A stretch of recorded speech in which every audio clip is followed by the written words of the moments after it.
So the whole country now has joined us as we come off the Skins game down in the desert. And there are stories within the stories today involving these two teams. First off, there is money. Notre Dame wins today. They're off to a $13.5 billion BCS bowl. The emotional part of it involves the coaches. Paul Hackett's going to get fired. I think it seems almost a foregone conclusion sometime next week. Even I sensed it when I talked to him. On the other hand, Bob Davie, with a loss, could be back in the same grinder he was in last year. So there's a lot here. You know, it's interesting that you talk about all the money, you talk about the pressure, you talk about the future of these coaches, and it's ironic that with those high stakes, it is on somebody as young as the quarterback that starts for Notre Dame. He's 18 years old. We're talking about Matt LoVecchio, who comes in. He's been terrific. 11 touchdowns, 1 interception, but this is the guy that will determine what happens today. They just want him to play within himself. He doesn't have to do it all himself, just play within the system, and they keep it that way. They keep a high percentage offense for him. On the other side, USC is depending on Carson Palmer. This is a guy who was highly recruited by Notre Dame. He came in with great expectations, but he's thrown more interceptions than touchdowns. I think the key today will be Sultan McCullough for USC. He's got to run the ball, move the chains, shorten the game. Individual matchups, turnovers, team speed. Those are the elements that we'll be watching in this game.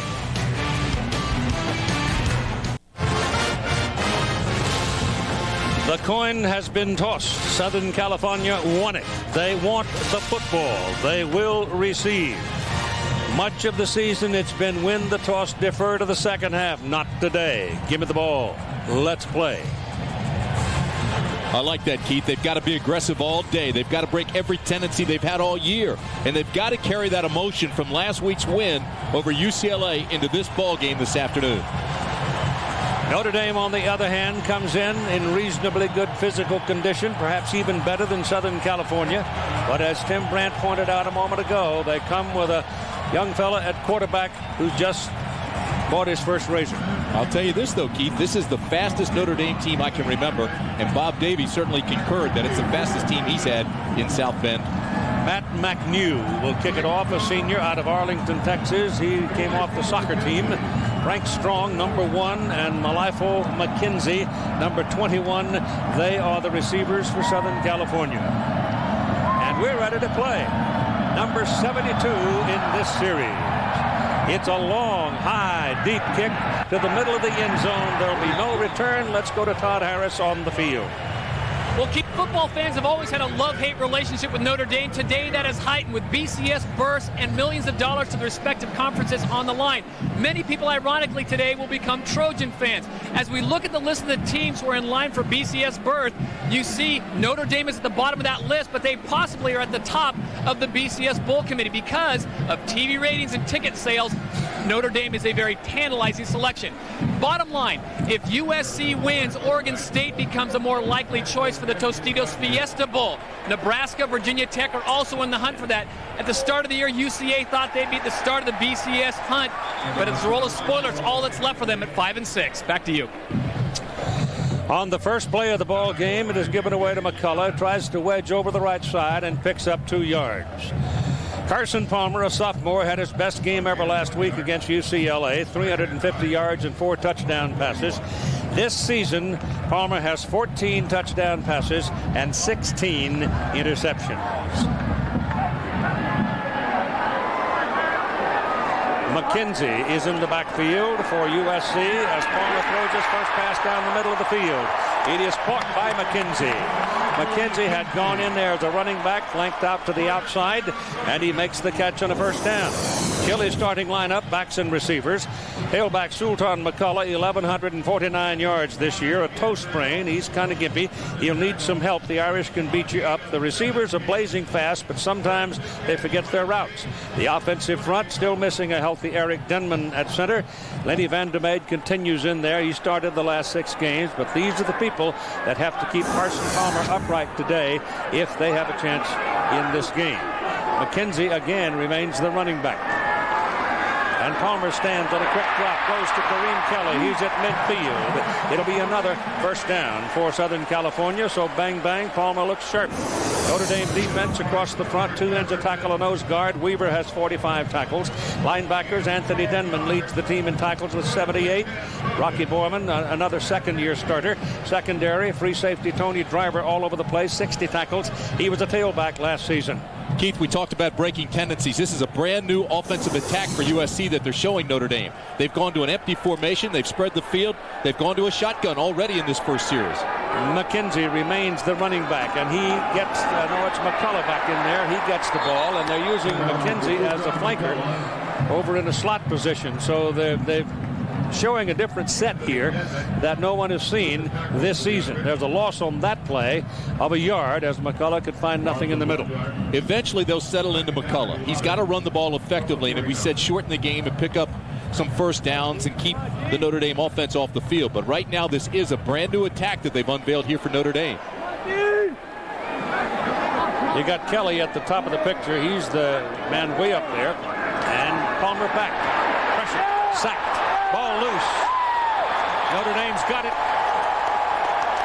Knocked the ball away from Carson Palmer. He turns it over, and the Irish recover it. It was Weaver who got in to knock it loose.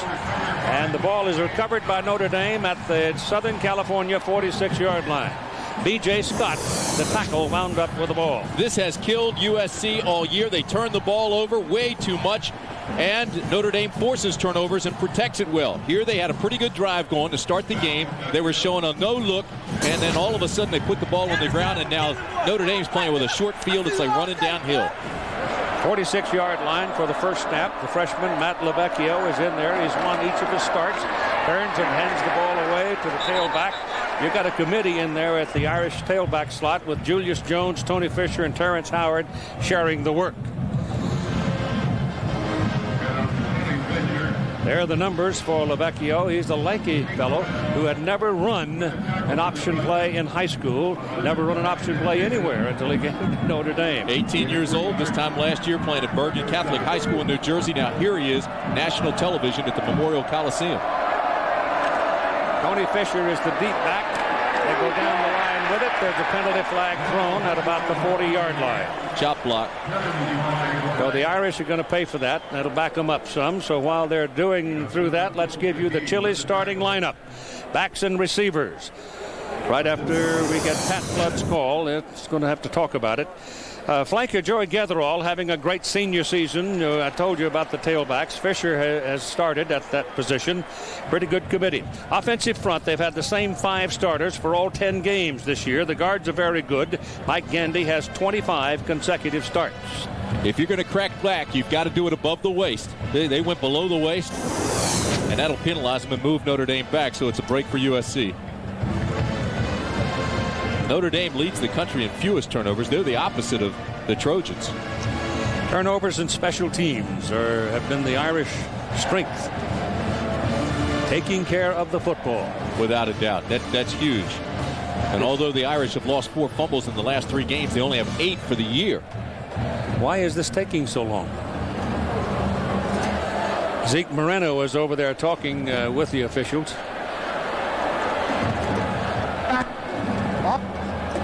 Here's your crackback block below the waist. First down. So they're going to move it back to the Notre Dame side of the field. The USC defense on the front. Davis and Riley are the tackles. Brad Childers gone from in with a broken arm. Abdul Shaheed played well against UCLA. The linebacking core, Marcus Steele still bothered by a sore ankle. Zeke Moreno goes outside. Aaron Graham goes inside. And Corey Dickerson is the other outside backer. The secondary, these guys have taken their lumps this season. A lot of injuries, a lot of rotation. All of them are sophomores and juniors. Now Steele will try to play, and if he does come in, Moreno moves back to the middle. They go back to second down and 22 now for the Irish after the crackback block. It's a spot foul. And from the 42-yard line, they hand it inside to Tony Fisher. And Fisher is a tough guy. Good size, 6'2", 225, a junior from Euclid, Ohio. Zeke Moreno made the tackle. I don't think, Tim, it makes any difference where Zeke Moreno is on the field. He's going to be somewhere around the ball. I really believe that now that they move him outside, he'll be freed up even more than he was in the middle. When you play the middle, you've got people coming down on you from both sides. You've got to react quickly and know where that is and feel the leverage. Outside, he's got more leeway, and he will run to the football effectively. Now on third down and long, 3rd and 14. The Irish go to a shotgun formation. LoVecchio, no pressure on him. Now takes off up the middle of the field. He's short of first down. Taken down at about the 39-yard line. And again, it's Moreno making the tackle for Southern California. Good read, good reaction by Matt LoVecchio, who picks up good yardage, but then he was really tagged by Moreno. He is a fun-loving, hard-playing football player who will get after you. Great instincts, bad intentions. Now, look, here's the read that you get from LoVecchio, and all of a sudden, look at this. I mean, this is wide open, so it's a good play on his part to turn it loose, but watch the tag he takes at the end by Moreno. Bam! Right to the shoulder, and pounds him into the turf. The ball is at the 39-yard line, and the Irish are going to punt it. It'll be 4th down and a long 3, and they just get it away. The kick is in the air, and it's going to go to the end zone. There's a penalty flag back up at the line of scrimmage as the ball goes into the end zone. I don't know what the flag is, Keith, but it was awfully close to the play clock going to 0. They were moving. It's illegal procedure against the Irish. So I would think they would want them to kick it again, but then on the other hand, maybe not. I think it was the play clock that really got them going because they were screaming at each other to snap the ball, and it was a poor low snap. They'll decline it and take it at the 20 because if you give him a second chance with the punt, he's liable to stick it out and coffin corner, and you'd be in trouble. So Notre Dame punts it away, and Southern California gets it back at their own 20.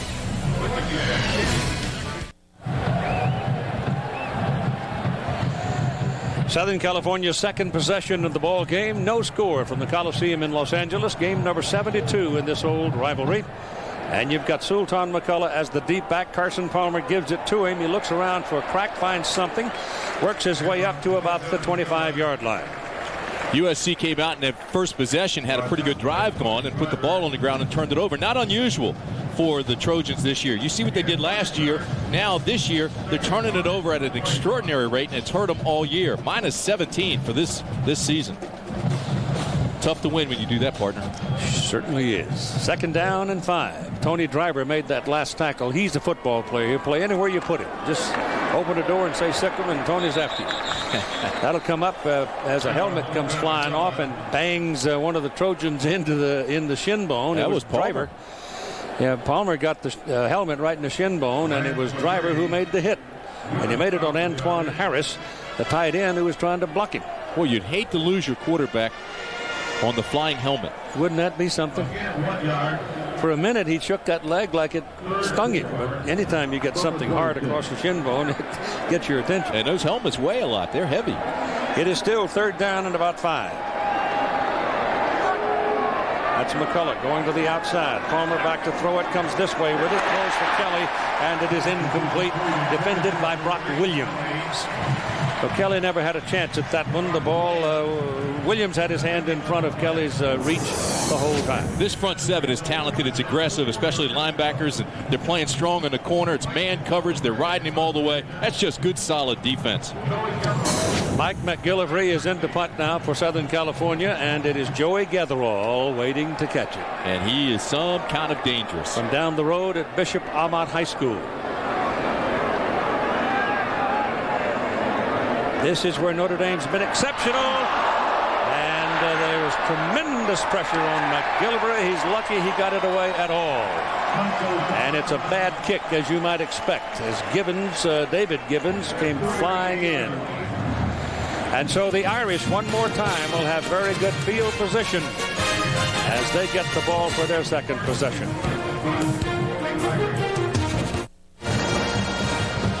There are Notre Dame fans and there are Notre Dame fans.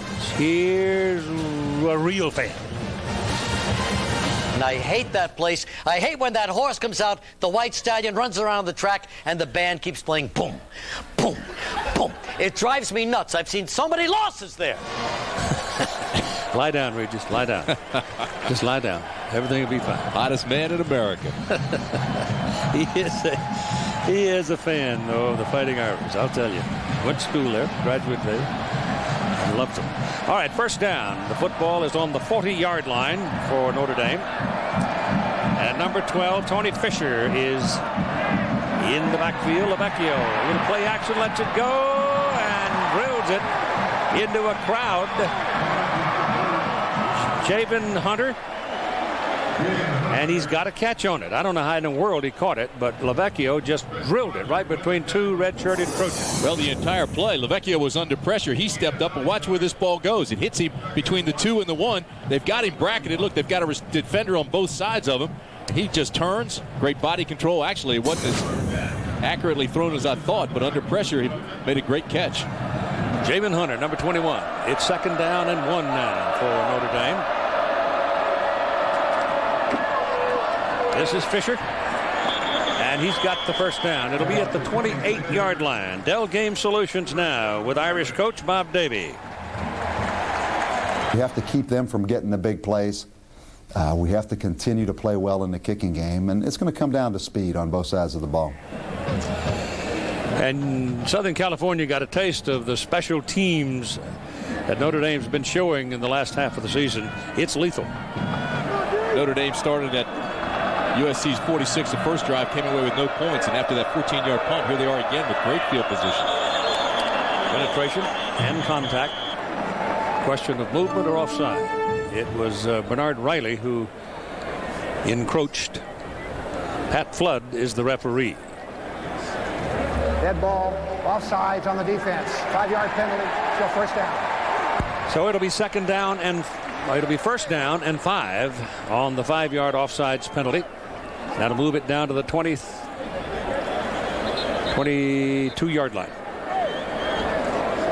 Almost 1,000 yards of penalties this year for USC. Moved it back finally to the 23 where it was supposed to be. Between penalty yards and turnovers, Trojans have had a tough go of it. Irish knocking on the door now. 1st and 5 at the Southern California 23-yard line. Ball goes to Fisher. Big hole. Inside the 15.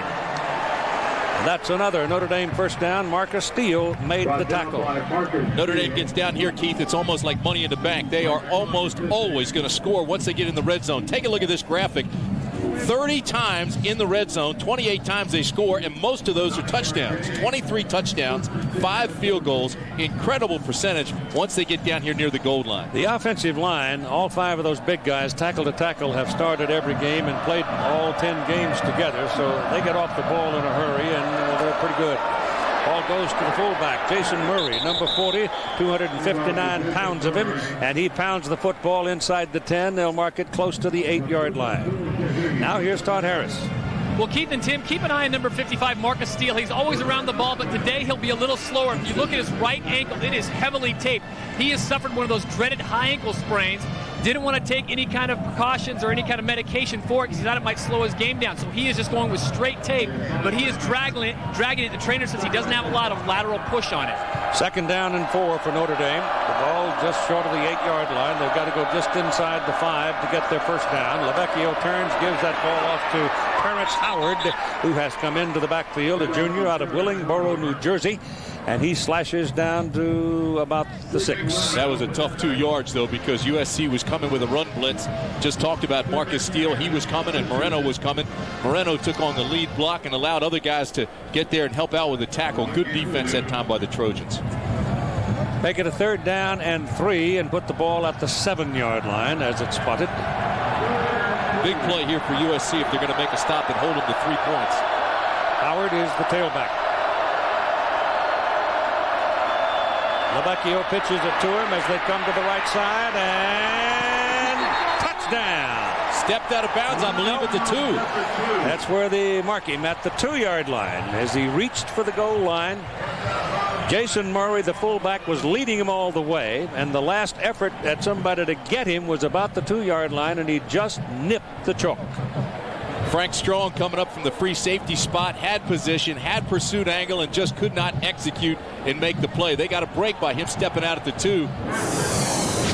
You'll see his right foot hits the line right. Actually, it was his left foot, but it was out of bounds. 1st and goal.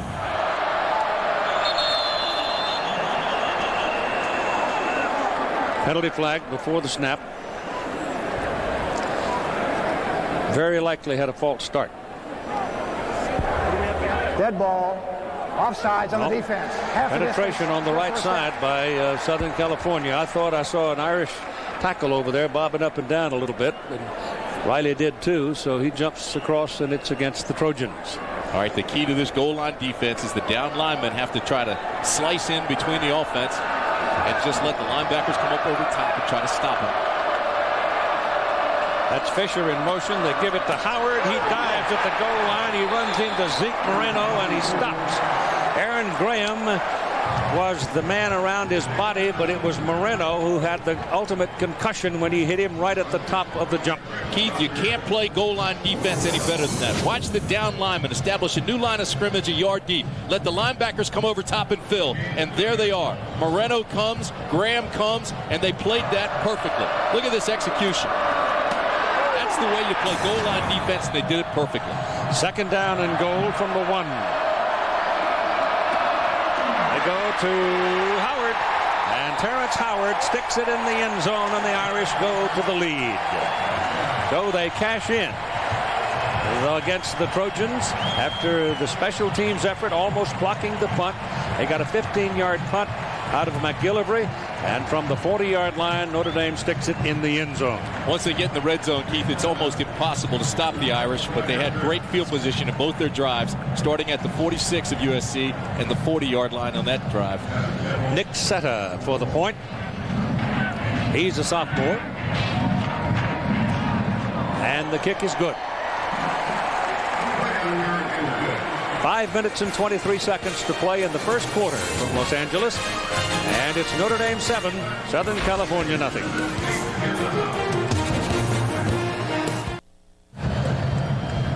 MetLife Blimp Snoopy 2, commanded by Captains Marty Chandler, Mitch Johnson, with help from co-pilot Snoopy. MetLife Blimp travels approximately 200 days a year to cities and towns across the United States. And here's Notre Dame kicking off now from their own 35-yard line with Malifo McKenzie and Frank Strong waiting for the ball.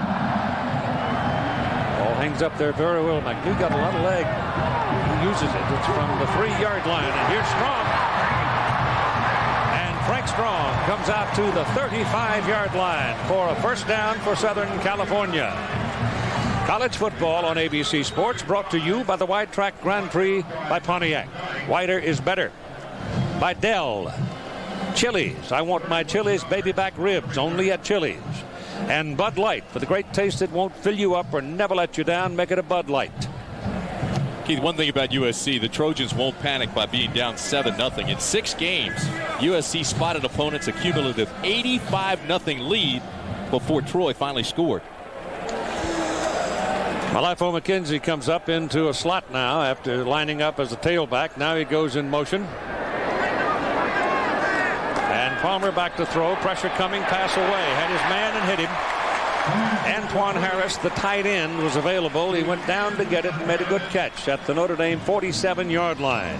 So for the first time today, the Trojans are on the Irish side of the field. Harris has had a tough year. He injured his neck, had that hamstring problem, but he makes his 23rd catch of the year here. He's the inside receiver, always the most dangerous because he has the most field to work with.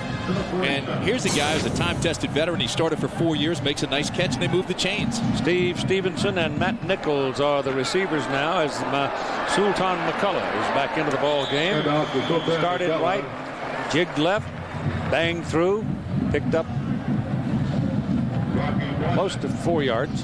That's a great description of it too, Keith. He's had a very solid year, and the one thing where he's really improved is the fact that he now waits for his blocks. He's more patient, and you'll see it's almost a hesitation before he jukes it and goes through a hole that's really not even there sometimes. Well, he had 1,149 yards coming in, so he's had a pretty good year.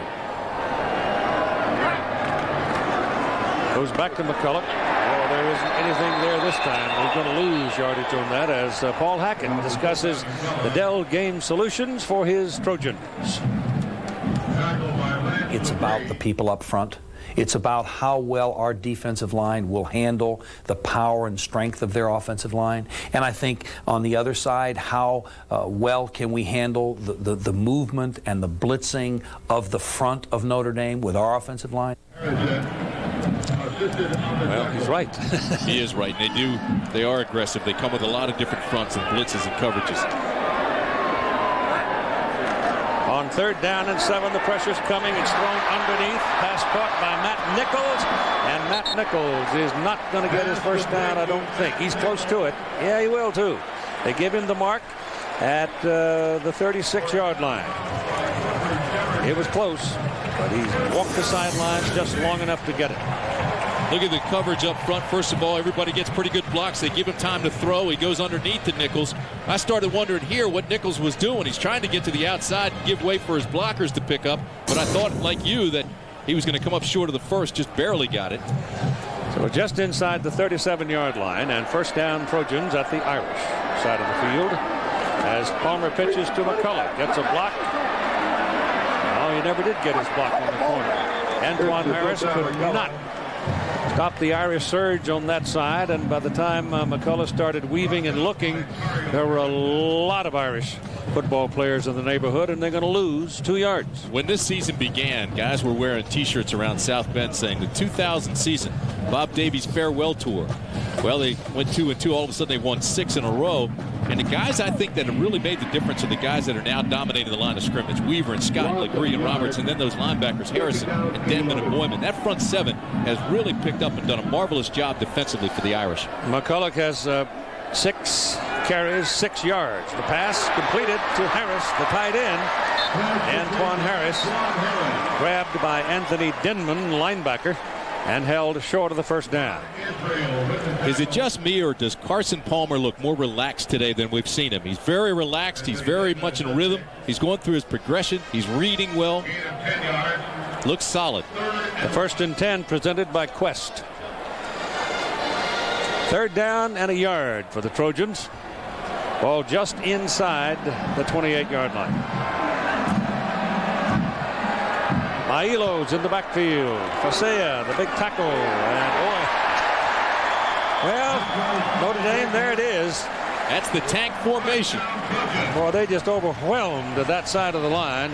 And Papadakis, who is in behind him, picks up the first down. That's not the last time you're going to see that today. Short yardage and goal line, tank formation. Mailo at fullback, 330 pounds, leading Papadakis, who's 215 pounds, right up the middle. And folks, I'm telling you, if you're a linebacker, your eyes get big as saucers when you see big old Mailo coming at you.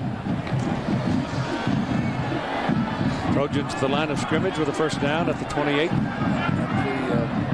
The 23. And here's Palmer going down the middle. Pass is caught by Antoine Harris.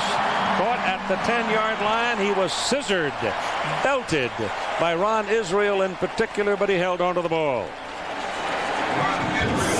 Keep in mind, Notre Dame lost Shane Walton, their cornerback, last week, and they're taking the tight end and they're working him against the safety too, because they know they've got a mismatch there. So they're going to the passing game for those 2 reasons. Harris being 6'4.5", Israel just 5'11.5", and Palmer's off to a terrific start.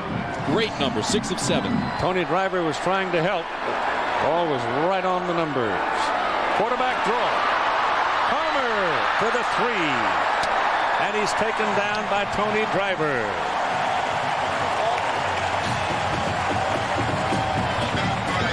So the Trojans blow open the middle of the Irish defensive line, and Palmer almost stuck it in the end zone. Second time we've seen that formation. They call it empty. There's nobody in the backfield with him. He's in a shotgun all by himself, and that's a design quarterback draw. Now watch this. Here comes Carson Palmer, eluded a tackle. He's pretty strong. He's playing with confidence today. He's 6'5", 220, not a small guy. Here's your tank formation again with Mailo and Papadakis. Palmer keeps it, running for the corner. Touchdown.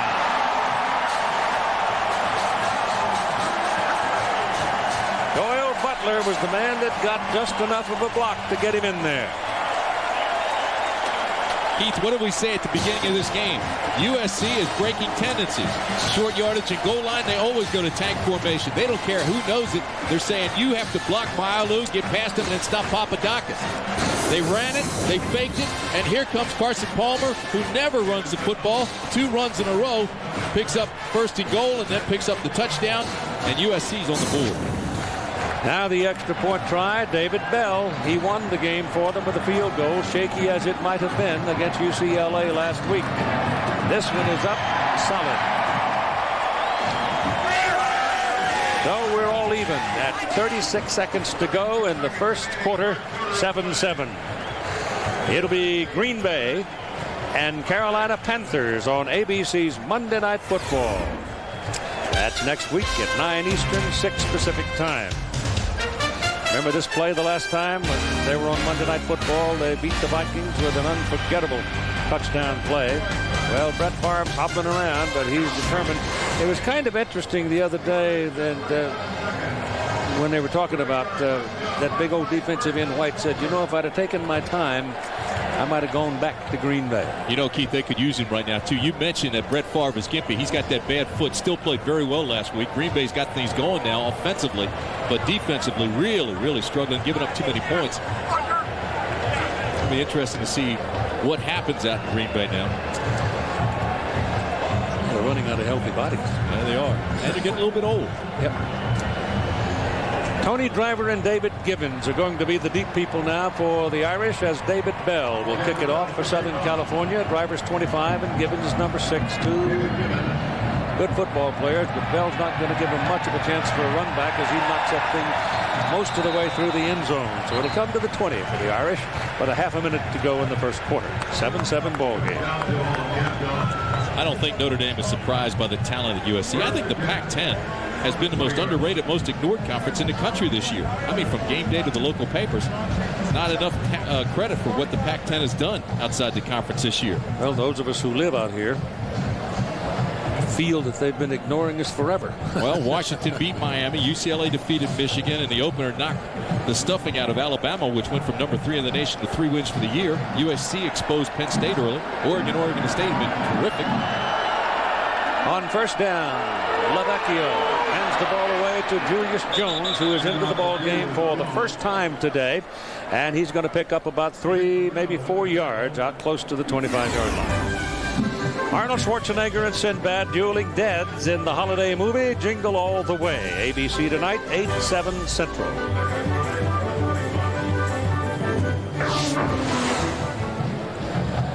And we're coming up to the end of the first quarter of play. So after 1 at the Coliseum in Los Angeles, it's Notre Dame 7, Southern California 7.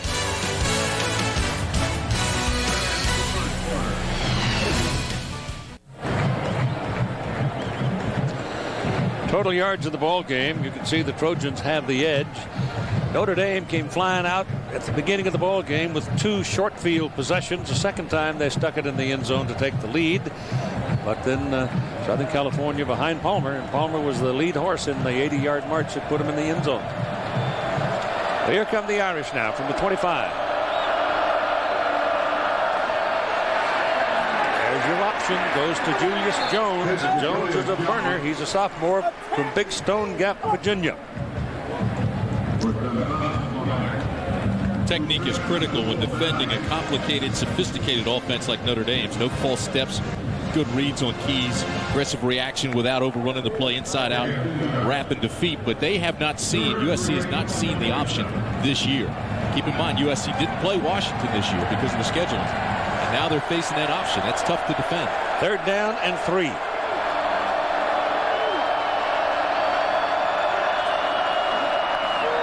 LoVecchio's pass dropped by the fullback, Jason Murray. He threw it behind him. He has the ball. Murray's open and available. He just threw the ball behind him. Notre Dame does not throw very often, and the reason is Matt LoVecchio. And when he does throw, they try to keep it a high percentage pass. Now, they wanted to send the tight end out and the back out of the backfield out. But the only one that made it was Murray, the fullback, because USC held up O'Leary, the tight end. And so LoVecchio was pretty much handcuffed. That ball still should have been caught. So we're in to punt. Joey Hillbold. Low kicks and room to return it for Kareem Kelly. And he gets something out of it. Bob Davies out on the field screaming for a penalty, but I don't see a flag. College football on ABC Sports is brought to you by Ford F-Series. The best-selling trucks are built Ford tough. Vertical Limit, a new film from Columbia Pictures. Aflac, without it, no insurance is complete. And Quest, the communications to change everything. I'll tell you, Keith, why Bob Davie was out on the field, he thought that there was a cliff. And obviously, if you look at this right here, The hat is in front of the head, and so that's not a clip. That's a good no call. Keep the flag in your pocket. Although from his vantage point, it might have looked like a clip.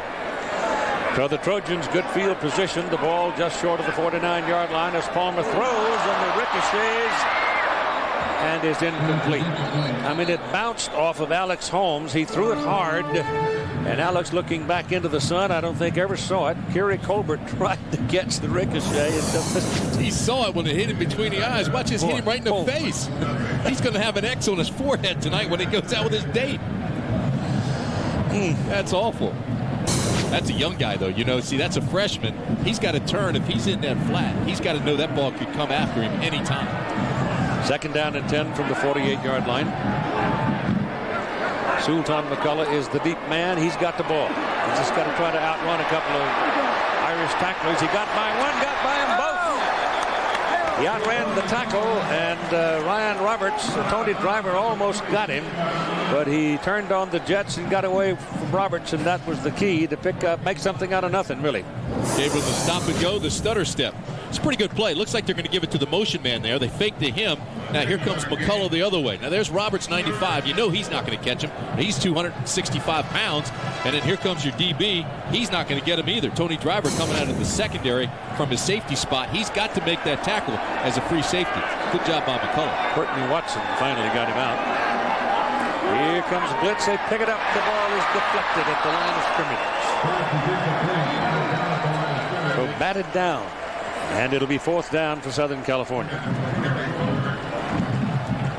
So USC has its best field position of the day and squanders the opportunity. Tell you what, though, Keith, when you're at the last game like this and you look at the special teams and you look at how good Notre Dame is, 3rd, 7th, 9th in the nation, this is not a bad spot if you're USC to say, hey, we're going to test you and fake it. The last punt was partially blocked, which led to Notre Dame's touchdown. Here comes pressure up the middle. They block it this time. Number 24 came flying in there and got a piece of it. It would be Chad DeBolt, the linebacker. So they apparently didn't learn a lot the last time, and this time the Irish got all of it and blocked it and will own the football around the middle of the field. 7-7 ball game, but hold on, it may change.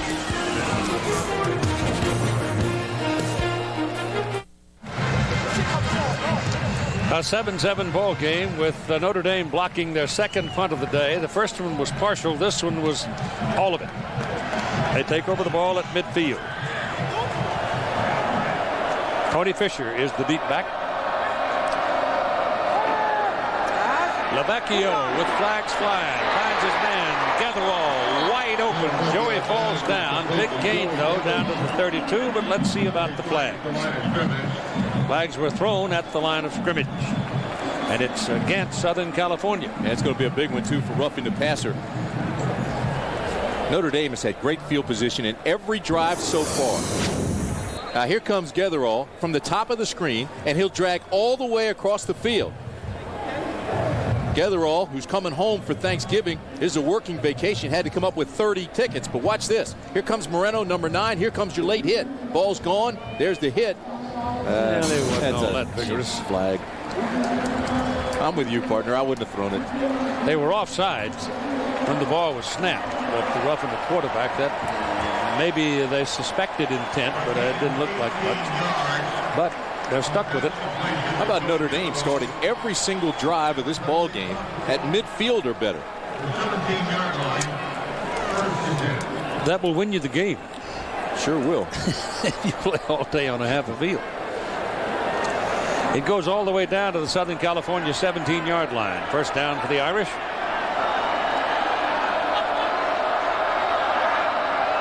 Howard's in the tailback.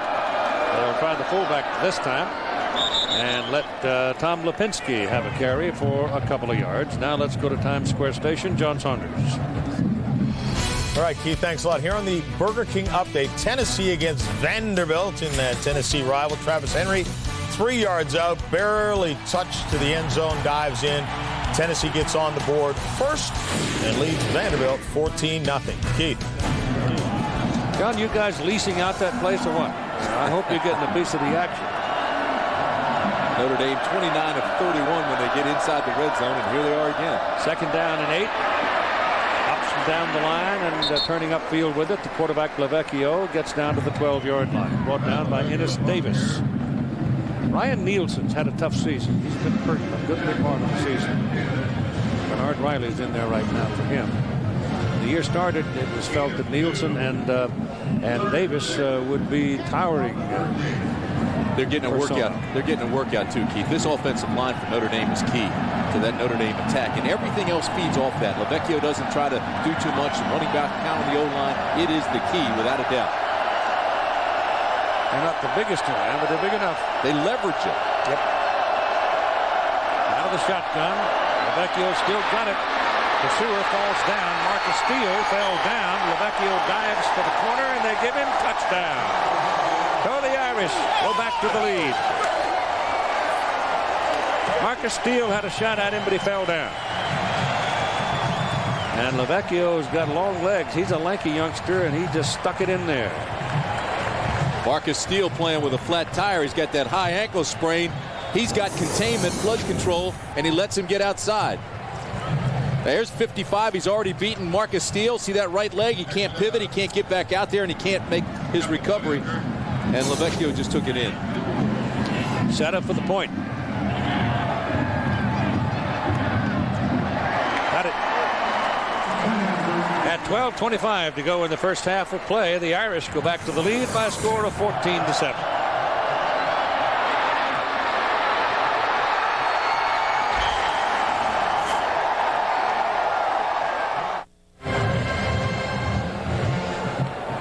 Notre Dame takes the lead again, but take a look at the touchdown, and I'll show you why.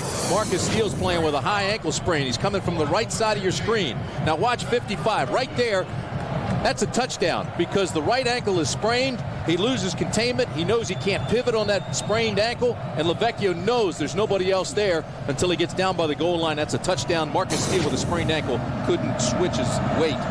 That's LoVecchio's first rushing touchdown in his budding career. It's at the 1-yard line for Frank Strong. Strong with a hold. 35. Good return by Frank Strong, brought down by Brock Williams. 12:14 to go now in the first half of play. Green Bay Packers, Carolina Panthers on ABC's Monday Night Football at 6 Pacific time. And then Sunday night, tomorrow night on ESPN, the Giants will play the Cardinals at 8:30 Eastern, 5:30 Pacific. Have the feeling that USC will continue to try to pass. That's what's been successful for the Trojans, and with Shane Walton out and Clifford Jefferson stepping in and Driver really struggling a little bit early, they've had success. They got the bulky guys in there in the backfield. Got Chad Pearson in there, tailback now for the first time today, and give him the ball. He's a former fullback, and he'll pick up a couple of yards. Nothing fancy, just ducked in behind Charlie Landrigan and tried to wedge something and maybe pop it out. Well, you have to get the running game going to make the passing game successful. And if USC is going to win this game, then Sultan McCullough certainly is going to have a big game and go over 100 yards, I think. But right now, the passing game's been very effective, and I would be surprised if they don't go back to it in a hurry. They need to discuss punt blocking. A short seminar at halftime on that. Second down and 8. Palmer puts one up this time, and he just off the hands of Gary Colbert. Couldn't quite track it down. He was close. Jason Beckstrom was running with him, but he'd separated from Beckstrom. Had he been able to catch it, he scored. Well, my daddy used to say, if that hits your hands, you got to make the catch. Were you surprised, Keith, he didn't lay out for this ball? It looks like he leans forward and tries to make the catch right here, but you got to lay out for that thing and try to get it. Gary Colbert's a good-looking freshman, too. 32 receptions on the year. I'm surprised he didn't lay out. That's maybe the key word. Freshman. Third down and 8.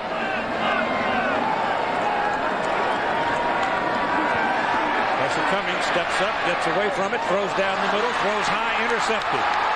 And the receiver was wide open. He just threw the ball too high. And this is Tony Driver. All the way down to the Southern California 20-yard line. Finally tackled by Kareem Kelly. Interception number 17 for Carson Palmer, although this one's tipped. But the bottom line is it's the second turnover of the game for USC, and again, Notre Dame starts in Trojan territory. But Kelly was open, Jimmy. He was wide open, and the ball was thrown high. Watch where he releases it. He steps up and releases it very high, so the ball's overthrown, tipped. There's your interception. That's his 17th of the year, and I don't know how many times USC can think that they can stop Notre Dame when they give them great field position like this. Like the 19-yard line, first down. About to go down by 14 points. Ball is handed off to David Gibbons. And David Gibbons, who is a wideout, who is a running back, who will play anywhere you want him to play. He's kind of like Driver. Carson Palmer leads USC's best defensive attitude. He's got to melt that clock, shorten the game, move the chains, and keep the defense on the sideline, and he's not doing it. This defense has been on the field the entire game, and look at the average starting position for Notre Dame. And inside the red zone, we told you the Irish are ruthless.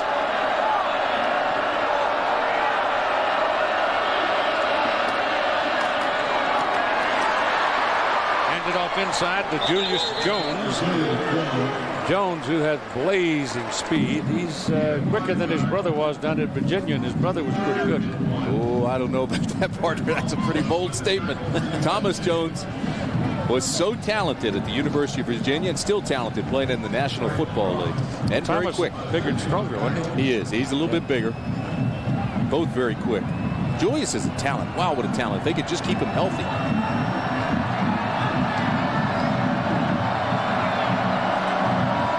Again, working in the traffic. And going for the first down, he's got it. So it'll be first and goal for the Irish at about the Southern California 7-yard line.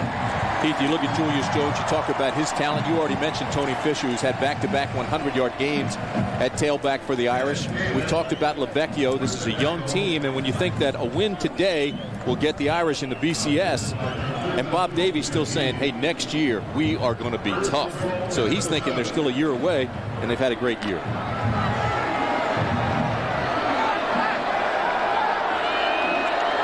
There's 5 big guys up front. Amen. It goes back to Jones. Face penalty flag. And a face mask call. Looked like Riley got him. Those 5 people up front are Jordan Black, 6'6", 308. Jim Jones weighs 312.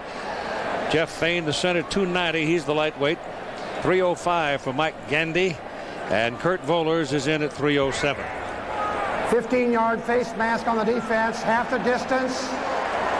Automatic first down.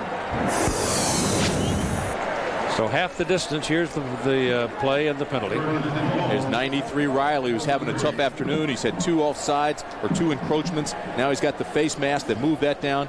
I hate to hammer this home, but it has been such extraordinary success inside the red zone all year for Notre Dame. You almost just say this is in the bank. It's first and goal from the 3. Fisher. 1-yard line. They bring it down.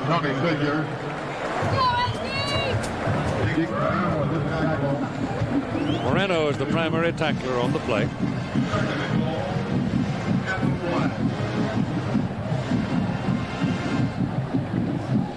You don't throw it much. No, and when you're able to run the ball effectively, you're going to win a lot of ball games. That also is part of the story of the few turnovers they've had. Well, and not only have they had great field position today, but they get down inside the 5 and get that first and goal. I don't care how good your goal line defense is, it's tough to stop them. Fisher is touchdown Notre Dame. Walked in. At 8:39 to go in the first half. The Irish build their lead now to 2 touchdowns. Notre Dame feeling pretty good about themselves right now. Fisher, who said back-to-back 100-yard games. He had that big 196-yard game against BC. He's a warrior. They love to bang him in there in shoot yardage situations. He's 225 pounds. The point. Nick Setta. Got it in there. Whatever is good. So it's 21-7. Notre Dame at 8:39 to go in the first half. And the Irish playing on a very short field today.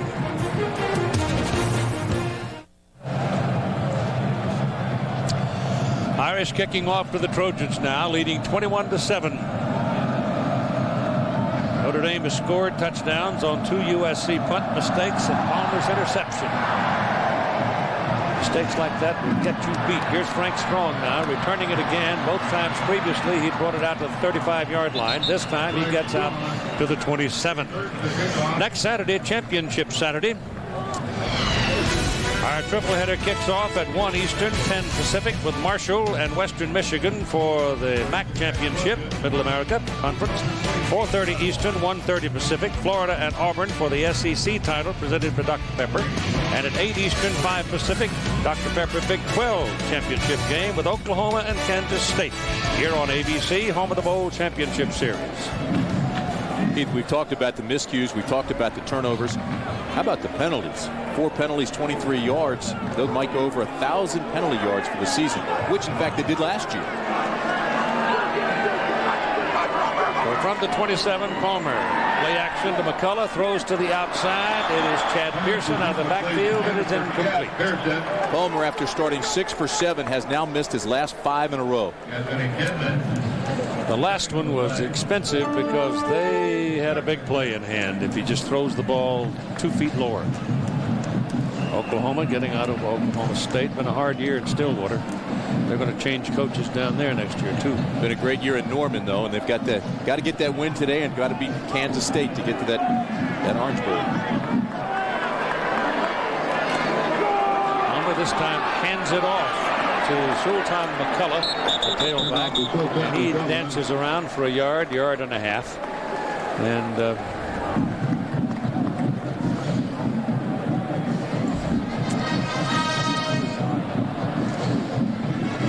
first and 10 presented by Quest here in the first half of the ball game at the Coliseum in Los Angeles. 8 minutes to go in the first half. Notre Dame has control of the line of scrimmage right now. They've had for the last 10 minutes. Palmer with time puts Aaron onto the ball, and there's a penalty flag thrown. That's a good call. They were bumping and grinding him all the way down. Nichols never could get his release, and the ball was in the air. That's got to be pass interference against the defense, or at the very least, defensive holding. It's holding. The referee is Pat Flood, we told you. The umpire is John Pemberton. The head linesman is Dale Newhouse. The line judge is Cap Anderson. The field judge is Michael Mothershed. The side judge, Craig Wolstead. And the back judge is Dave Kataya. And Dave Kataya now talking with Bob Davie. Davie was going crazy, came out on the field. He didn't like the call at all, saying it wasn't catchable. And I believe they gave him a warning. He's still upset. Penalty from the previous spot. Automatic first down. Pat Flood, incidentally, is retiring after this ball game. Patrick has said enough's enough. Bob Davie's furious, but all of a sudden he knows that the play's about to start. He's gotten very involved with the defense. He now calls the defenses, so he signals the play in. They change up on the Trojans as they take the long count, and Carson Palmer gets his pass away. It's Kareem Kelly. He's loose and he's gone. No flags. Touchdown Trojans. 59 yards. I thought for a minute that Kelly couldn't see it. Finally he found it looking into the bright sun. Carson Palmer threw a strike. He was under a great deal of pressure. Notre Dame came with a blitz. Palmer got blasted, but still delivered the ball on time. It was Anthony Denman that decked Palmer after the ball was gone. So when the river was looking pretty deep for the Trojans, suddenly there's a bolt of lightning. But you know what, partner? This is a team that's battled back all year. They were down last week against UCLA and came back and won it. David Bell, however, can put a little bit of excitement into your cup of tea. He hammers it through with authority. Oh, David got that big dose of confidence with that winning field goal last week, and they swing it away. Kareem Kelly with a great deal of speed. They say speed kills. But watch Carson Palmer. Watch him go through his progression. He's looking to the right. Now he looks down the middle. Now he looks to his left and delivers a strike to Kareem Kelly, who was manned up out there with #1 Brock Williams, and he can flat out fly. His 4th touchdown of the year. Now watch this move. Inside, quick out, and then head to the post, and the ball's there waiting for him. That was a terrific timed up pattern, delivered on time by Carson Palmer, and terrific speed, great catch and concentration by Kelly, who takes it to the house with his 52nd reception of the year. And it's a 21-14 ball game. That was a big-time move.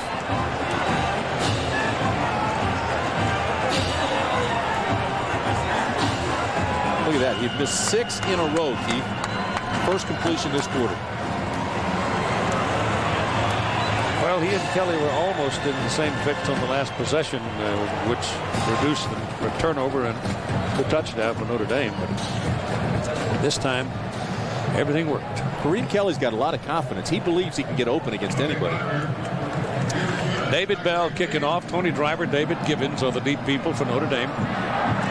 Not a very long kick, but it bounces straight up in the air and goes into the hands of Driver. He's got to get a handle on him because Tony was a tailback a year ago, and he's good. So he's going to have the ball out past the 25-yard line. First down for the Irish. Now time for our Aflac trivia question. This week the question is, what conference has the best non-conference winning percentage this year? What conference has the best non-conference winning percentage? Put it on the 27-yard line for the Irish. First down. Time remaining 7:23 as we look down from the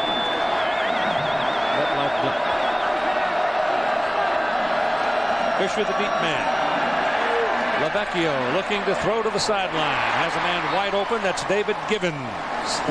And Gibbons got away from Polamalu and made the catch for an Irish first down. And it's a big play. It's going to get it out near midfield at the 48-yard line.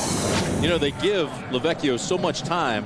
Here, Gibbons drags all the way across the field. Watch this. He starts on one side, drags all the way across. Nobody picks him up in the zone. You see him run by Moreno, the linebacker, and just kind of went right behind that hook zone, and the ball's waiting for him. Gibbons is a guy who played some quarterback against Michigan State.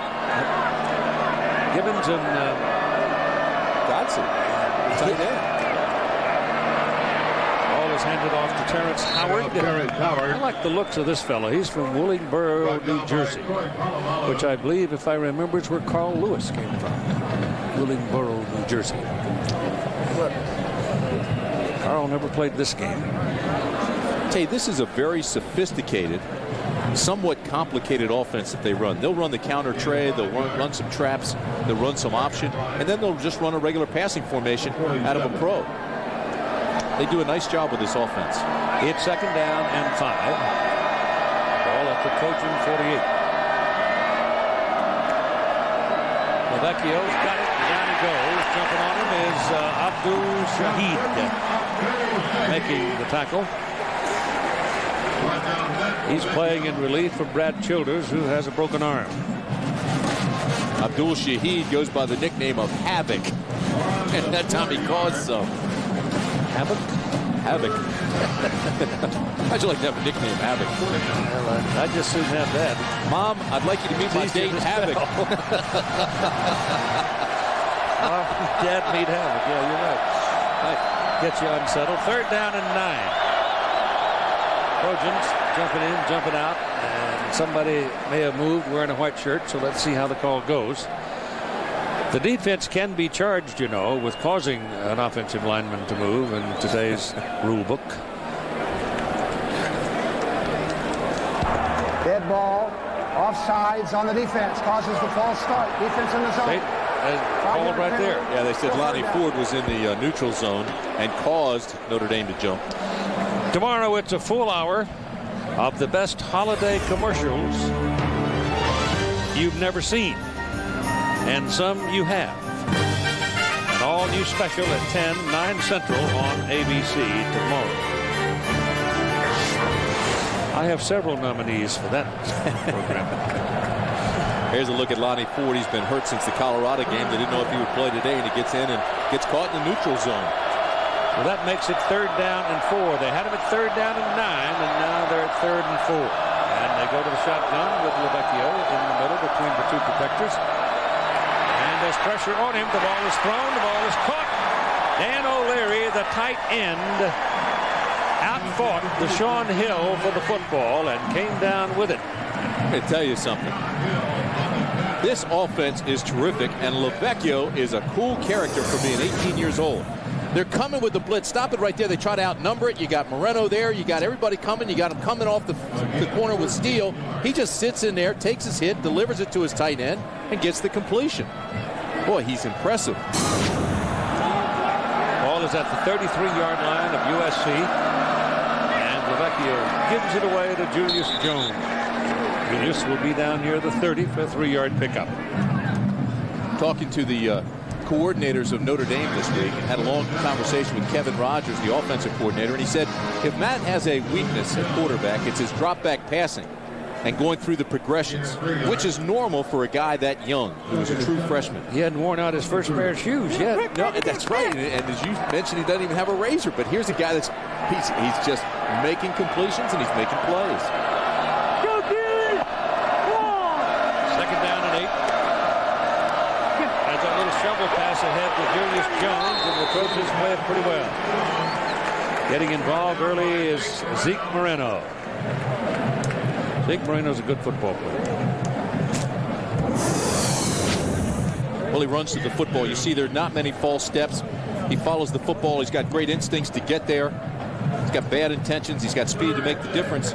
His mom played football. She was a linebacker in that women's tackle league. I don't think he inherited that attitude. No, but I think you got to fight sometimes to get to that dinner table. That's right. 3rd down and 6 now after that loss with Tony Fisher in the backfield with LoVecchio. They're flushing. Now he gets rid of it. They're going to have their first down. There's a penalty flag. Joey Getherall was out on the sidelines to make the catch. Let's see about the penalty. If it's against the Trojans, obviously it'll be a first down. He was awfully close to the line of scrimmage. I don't think he got there. It's against Notre Dame, and you got a Trojan hurt on the play. It's Abdul Shahid shaken up, and he's dragging a leg, trying to walk it off.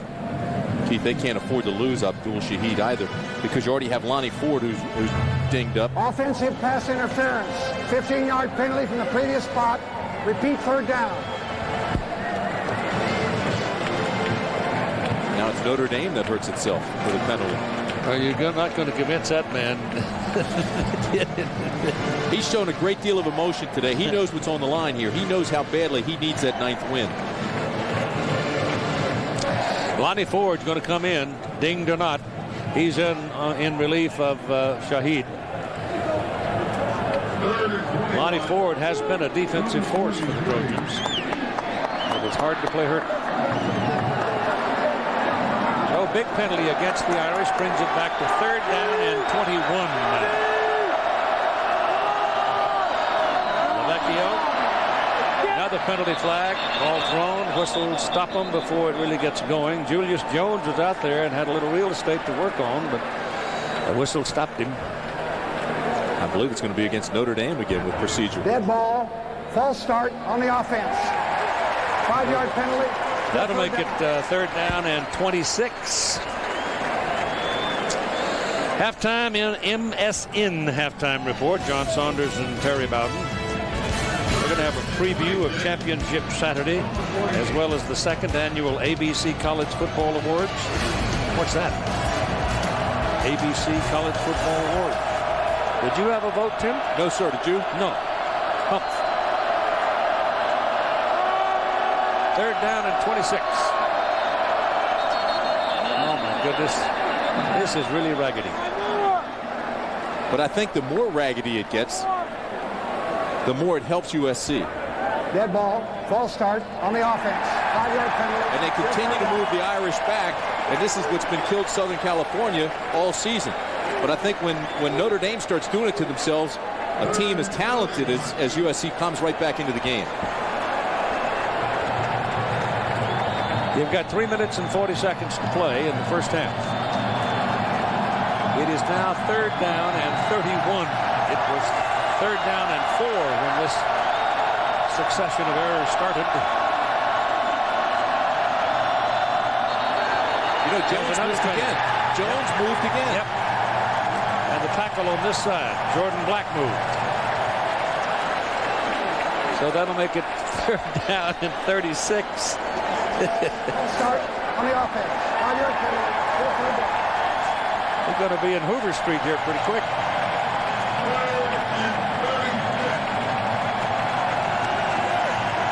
Take a look at this from the end zone and just let it roll. At our point where you can be looking, he moves just a second too early before the ball snaps. See him? And then the line moves as well. Yep. So 4 straight penalties, and it's 3rd down and 36. LoVecchio takes off. He's got 3 big people in front of him, and he comes up with a pretty good sized play, but he's obviously well short of his 1st down. The tackle is made at the Southern California 43-yard line by Marcus Steele.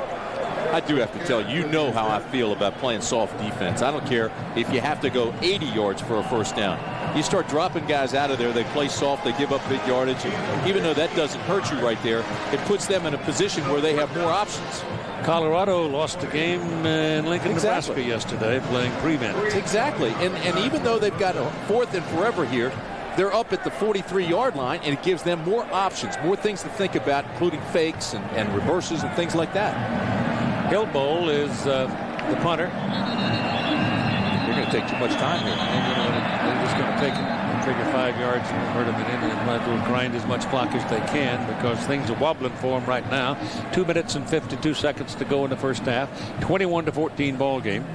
This is not bad, though. Bob Davies going to get them together and talk to them and try to settle them down a little bit after he has a little talk with the officials.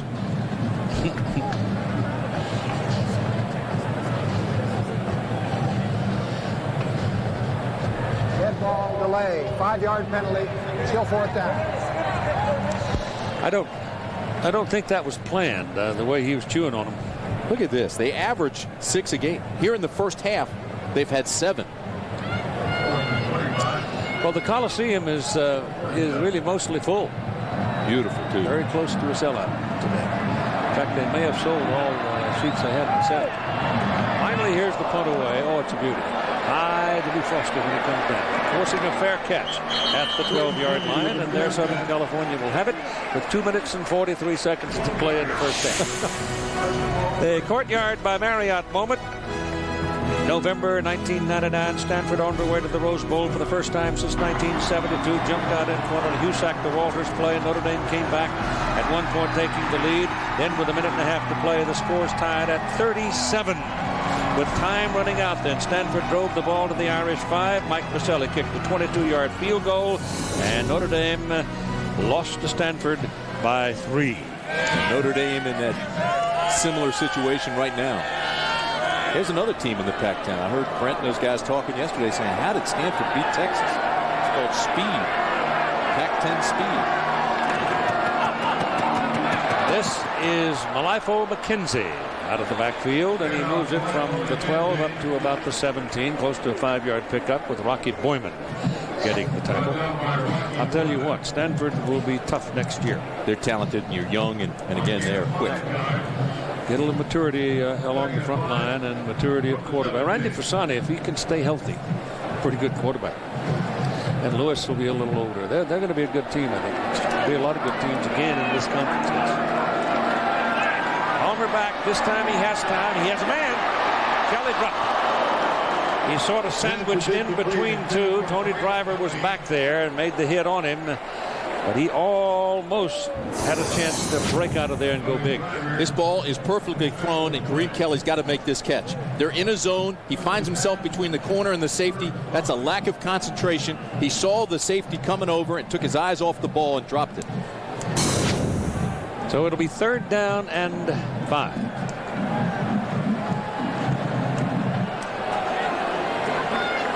Boy, Kareem would like to have that one back, I guarantee you.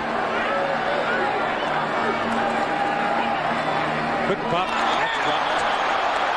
A little more defense on Colbert, however, as Brock Williams was right there with him and had his hands on the ball. Well, you know they're going to have the punt block on. They've already gotten 2 this afternoon. Well, let's see if the Trojans have learned anything. If you're going to go for a block with 2 minutes to play in the first half, this is a place to do it. And they've got 10 of them up there. McGillivray standing back at his 3. He'll hit it somewhere around the 6. This time he got protection and he hit a good kick going down the sidelines. He's not about to kick that ball together all unless he has to, and he kicks it out just a little bit short of midfield. We asked the Aflac trivia question, what conference has the best non-conference winning percentage? What did you decide? Well, it's the Pac-10, because Georgia lost to Georgia Tech today. So it's the Pac-10 at the moment, but what happens if Southern California loses to Notre Dame? Does it change back to the SEC? They're very close together.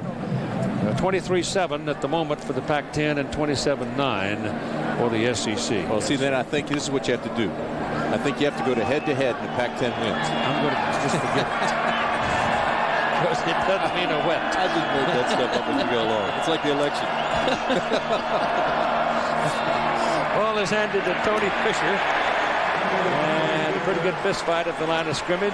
Tony doesn't get anything out of it. Zeke Moreno's again involved. Oh, number 9. Notre Dame is playing with a great deal of confidence, and well, they should. I mean, they've got a lot of things going for them, and the only time they've been stopped, they stopped themselves with penalties. Well, that time they lost 3 yards as Moreno and company made their way into the backfield. LoVecchio looking to throw it, throws it down the middle. Ball is caught by Gibbons, and Gibbons is right down around the marker for the first down, with Troy Polamalu putting the hit on him. I want to show you something, partner. Here's Notre Dame's. This is where they've started on their scoring drives. Here's your football field. Cut the field in half, and Notre Dame has started near midfield or deeper every single time when they've scored a touchdown. And the other thing is the USC defense has been on the field a lot in the first half. A lot. There's that shovel pass again inside. And it works again. Just across the 30-yard line with Terrance Howard. Now timeout called by the Irish.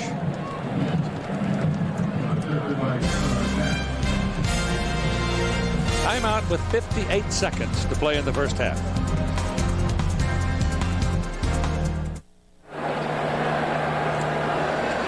MetLife Blimp joining ABC Sports to provide you with this bird's eye view of today's action. Snoopy 2. Since 1987, the MetLife Blimps have traveled some 800,000 miles to provide aerial coverage of sporting and special events. I wonder if I'd have traveled on that thing all the time, if my body would look like an airplane seat, like it does today.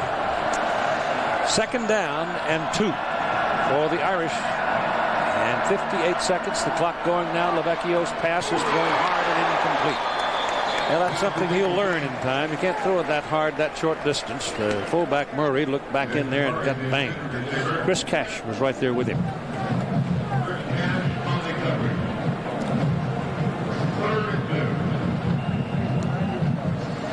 Brings up a 3rd and 2 situation where the defense really has to come up big. Notre Dame has had its way with great field position, and this is one where they've got to make a stop.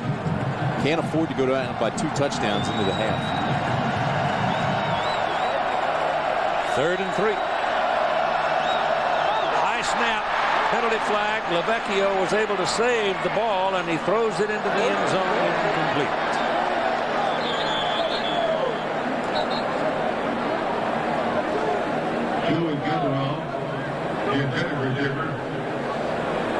It's against Notre Dame. Penalty is called against the Irish. Payne, the center, might have been the cause of it. LoVecchio is very, very composed, isn't he? Great deal of composure for a guy who's 18 years old and a freshman playing for Notre Dame. I'll tell you something else, too. Had a great talk with Kevin Rogers, the offensive coordinator, this week. All those head coaching jobs that are open, he'd be a good candidate. He is a quality coach. Well, your alma mater's looking. Illegal formation on the offense. 6 on the line. Penalty decline. 4th down. It's there's a lot of vacancies. There sure are. As a matter of fact, Kevin Rogers has been mentioned at Maryland, along with Ralph Regin and Mike Stoops, a whole bunch of guys. 4th down. get a timeout called, and it's against Notre Dame.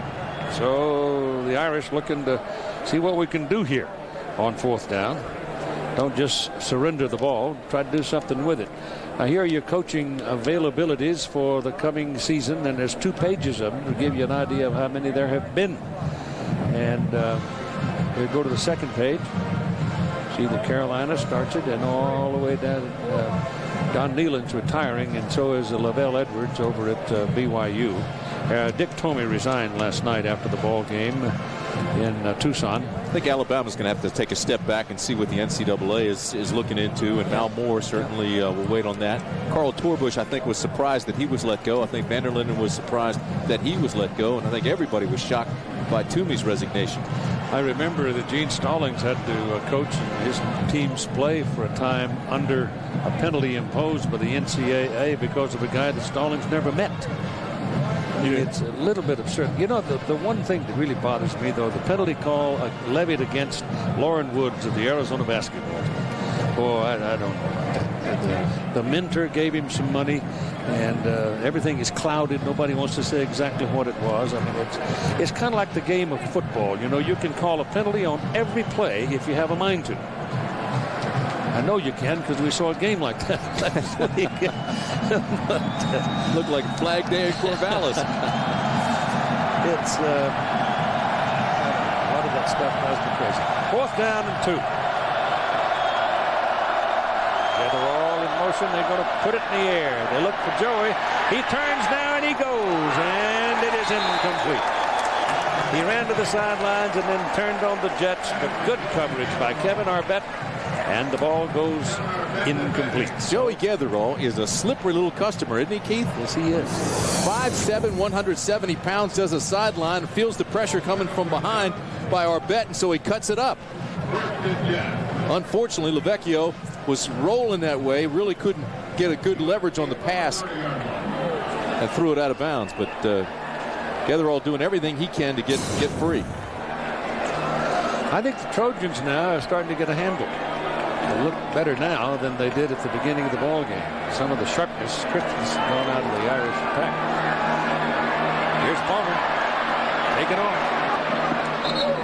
And there was a certain degree of benevolence there on the part of Brock Williams. I think he could have leveled Palmer had he had a mind to, but he didn't. Well, with 39 seconds left when that play started, Palmer was well aware of the clock, gets out of bounds. You don't want to turn the ball over here, make a mistake before the half. But if it's at all possible with that 39 seconds, get down into field goal range. The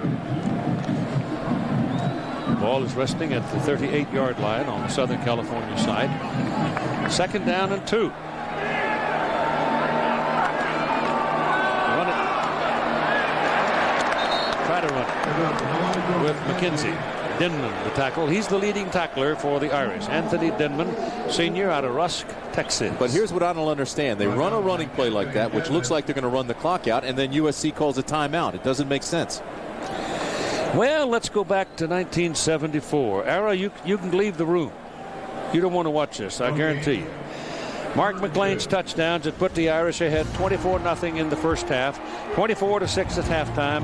Anthony Davis started the second half with a 102-yard kickoff return. Davis scored 3 touchdowns in less than 7 minutes. USC went on to score 55 unanswered points. The final 55-24 USC. And that was the year that Ara Parseghian really, truly, genuinely learned to hate that damn white horse. Well, that's putting it bluntly. Regis, too, it sounds like, from the beginning of this game. Keith, I'm still trying to figure out why they run that running play. Inbounds and get it down and run the clock down in 26 seconds, then call a timeout. Got to take your shots downfield, don't you? I think so. Tis a game meant to be played vertically. The ball is the 38-yard line. 26 seconds to go in the first half. All right, where's your speed guy? Here he is up here, top of the screen. That's Kelly.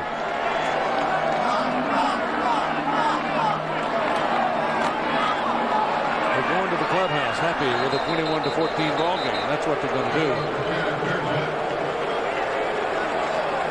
Crowd's not happy. And he was dangerously close to fumbling that ball. And now Notre Dame takes a timeout. It's 4th down and 1 with 20 seconds to go, and the Irish spend their last timeout to stop the clock, figuring they'll get some kind of a chance at something. He's mystifying America again, this time frozen inside a 6-ton block of ice for 3 days. Will he survive? Find out in live television. David Blaine, Frozen in Time, Wednesday at 10, 9 Central on ABC. That is the literal definition of brain freeze. Who would ever do that? Well, he's not really in the ice. There's a little bit of a margin between his body and the ice. Got to be. Keith, it's still cold. Got to be.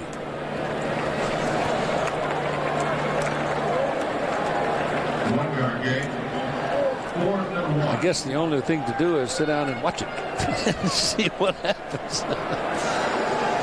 Just short. They wanted to measure it to make sure how much distance they might have to travel if they decided they want to go on 4th and 1. Notre Dame does not have a timeout remaining. If I had the football, I would go for it on 4th and 1. And that way the Irish cannot stop the clock. So I'd use as much of the clock as I could. Go back there and run around for 10 seconds.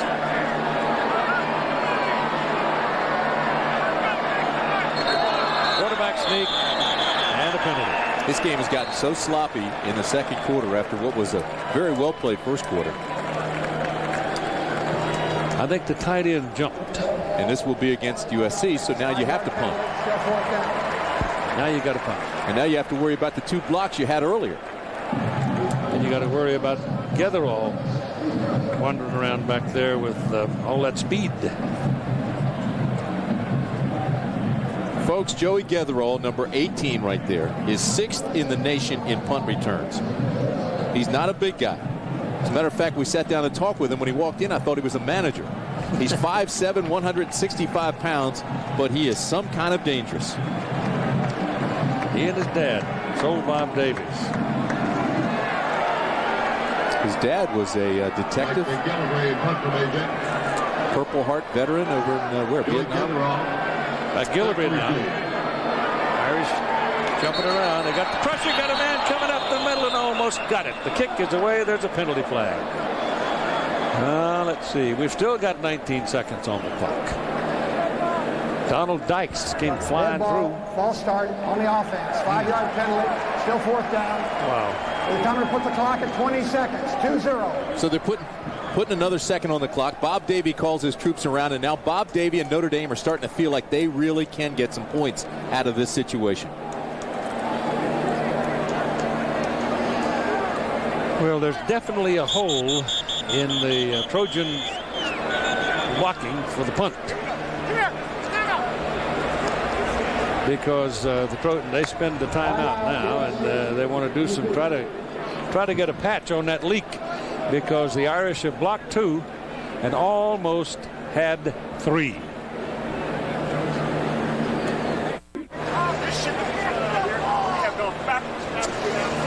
Well, this has turned into high drama, this business of trying to punt the football. Keith, 110 penalties for almost 1,000 yards for USC this year. It's hard to win when you do that. You can't afford to beat yourselves, and it gets coaches fired. All right, Ike McGillivray is going to try it again. See if they figured out how to stop that one guy from coming loose in the middle. He's got it out of there, and Getherall's going to have a chance with it from the 31. Look out. They finally tumbled him out of bounds at the 48-yard line. You just sit back and watch and wait. Boy, he's exciting. You've got 8 seconds remaining now, so they've got to play. I think they've got 2. I think they can run a quick pass pattern and then call the timeout. Well, they don't have any timeouts left, so it is 1 play. You're right.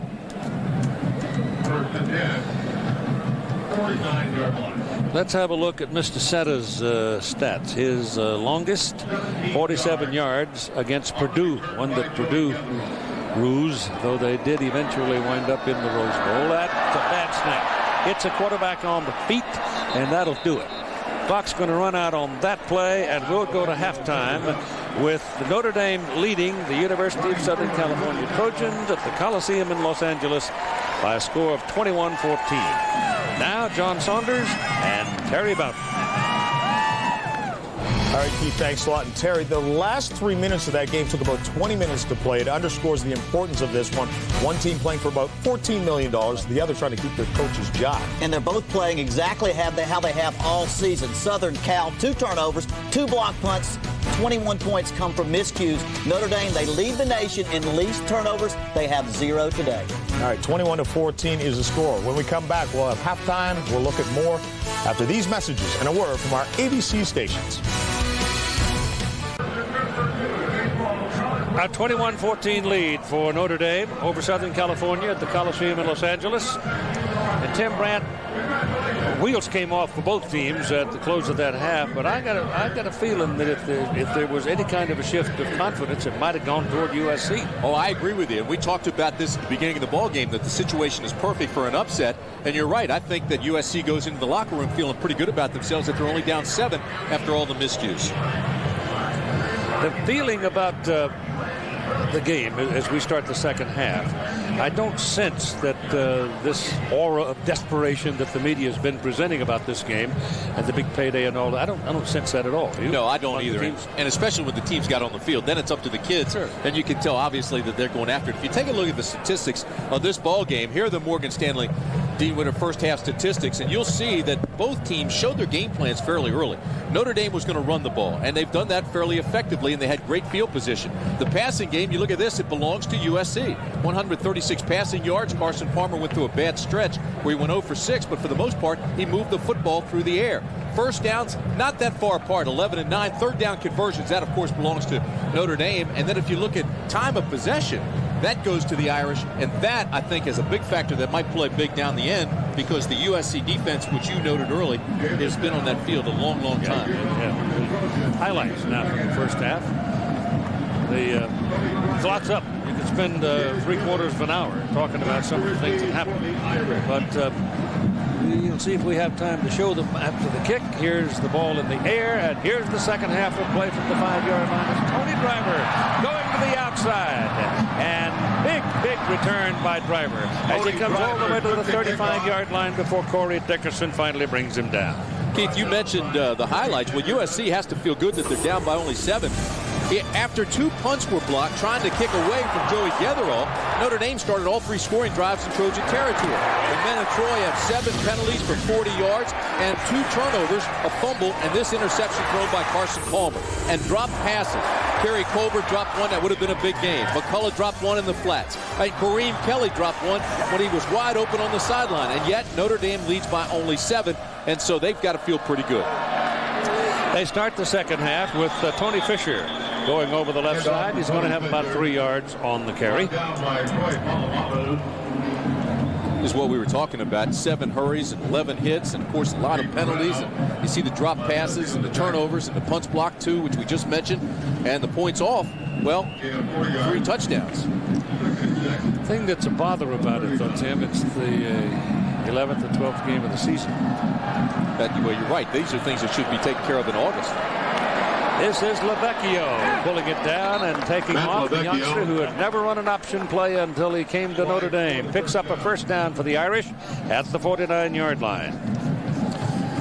Well, this is a situation where USC had to prepare for the option, the spread, and everything else that Notre Dame brings to the Coliseum. The Trojans haven't faced the option, and when they have in the past, they haven't played it very well. But this year, haven't faced it at all because of the schedule quirk not playing Washington. Always important in that first possession of the second half. If you can get a point on the board, either a field goal or a touchdown, advantage. No question about it. Terrance Howard now is the deep man in the backfield for Notre Dame.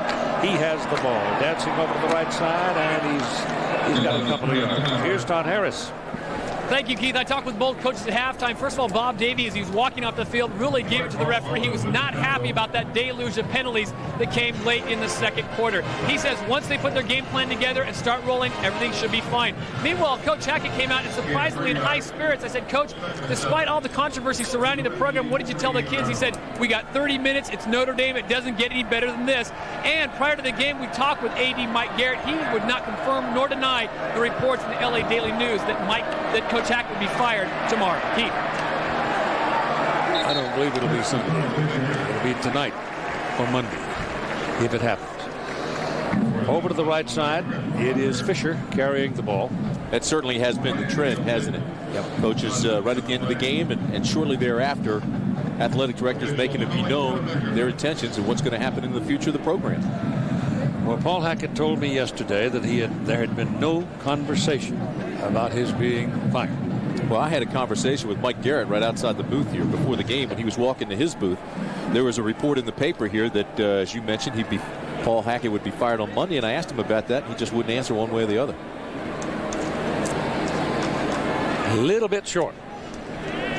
Just starting the second half of play, 21-14, Notre Dame. Notre Dame, of course, coming in here looking for the big payday in a BCS bowl game. And everything's going to stay alive until we finish with the Big 12 championship game.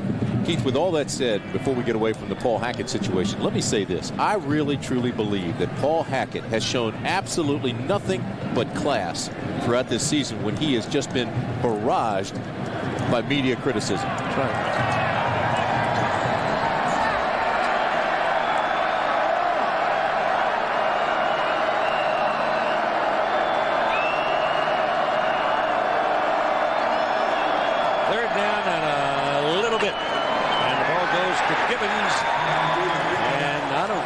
This. I don't think he got it. Pretty good wallop, and he may have even lost a foot or two.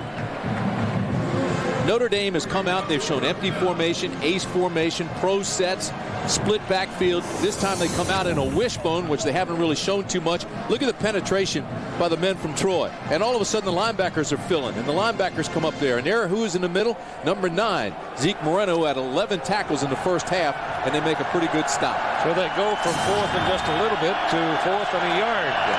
3rd and a little bit to 4th and a yard. And they hand it to Julius Jones, and he did not make it. They stop him. And there's Moreno again. Reading the play, no false steps, getting there in a hurry, wrapping his arms, and driving him backwards. Zeke Moreno playing the game of his life. I mean, they didn't need more than 6 inches on 3rd down for their first down, and they come away empty. And now they've got...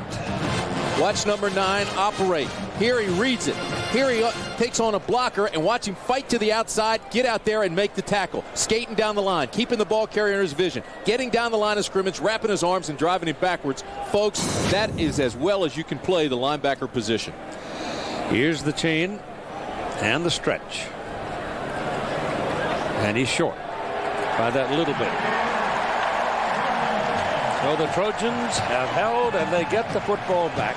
And very good field position at their own 41-yard line for their first possession of the second half. Are you sitting down, Regis?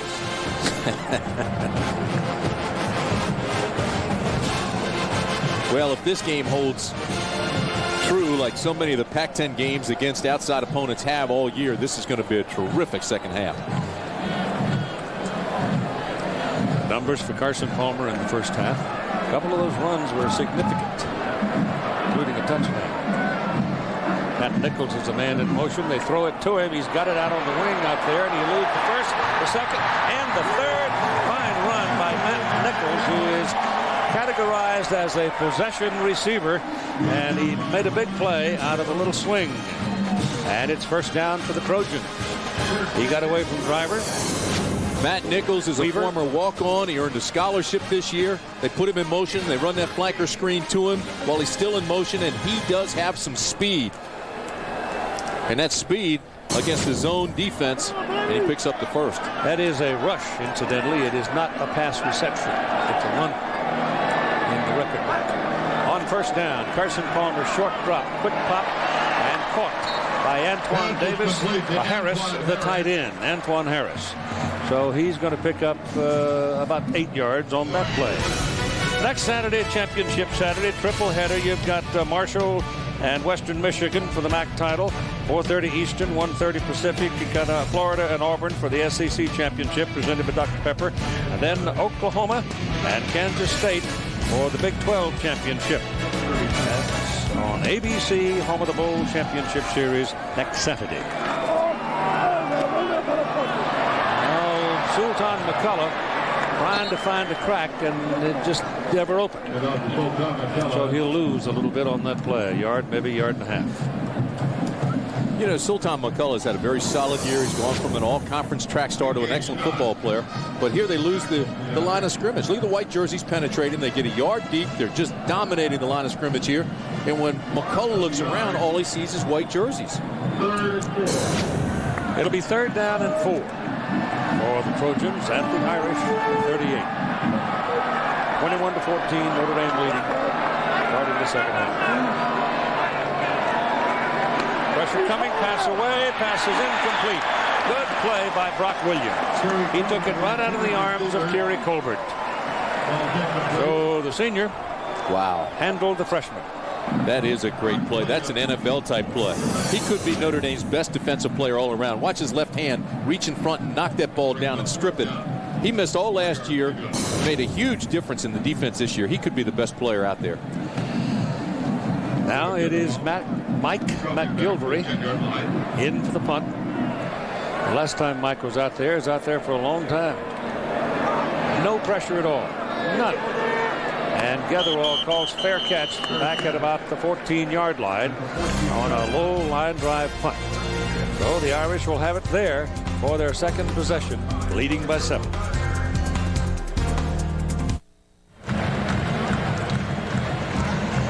Pretty good time here for the Southern California defense to step up and early on in this half try to make a statement for themselves, because they played a lot in the first half and they may get a little more tired toward the end of this ball game. But it's the Irish ball, first down at their own 14. And they come out throwing. LoVecchio's pass down the sidelines. It's incomplete, and what a wallop. Frank Strong nailed Javen Hunter. And they both walk away from it. Keith, that's an outstanding defensive play, not only by Strong, but by Moreno. Comes on the blitz. That puts a little bit of pressure on LoVecchio. Probably released it a little bit early.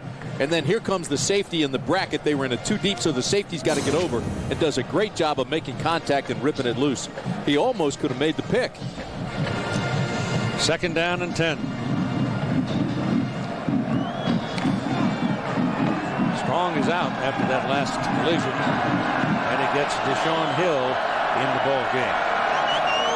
And up the middle goes Julius Jones, and he's got a first down. It's Fisher. It's Tony Fisher, number 12 carrying. Fisher's the big guy. He's 225 pounds, a junior out of Euclid, Ohio. USC was dead sold on the fact that they were going to pass, and they were in a 2-deep 5-under zone. All of a sudden they run Fisher, and then with 2 missed tackles, and they try to rip the ball out, and he just keeps his feet and keeps churning and picks up the first down. You can't worry about ripping the ball until you've got the ball carrier wrapped up and stopped. Jones is in now at tailback on the first down play. Ryan Nielsen in there at tackle. First to get to him, pick up of a yard or so. 2 different kind of running backs. Julius Jones, very, very talented, but he's slight, 5'10", 200 pounds. And then you bring in Fisher, and he's 6'2", 225. So, I mean, it's like a thoroughbred and a plow horse. You've got 2 different types of guys back there, and it's a good change of pace to throw at the defense. Jay Johnson is out here in single coverage on this sideline. Play goes the other way. LoVecchio carrying on the option. And he's run down by Corey Dickerson, the high-jumping linebacker for the Trojans. 1st and 10 presented by Pacific Life.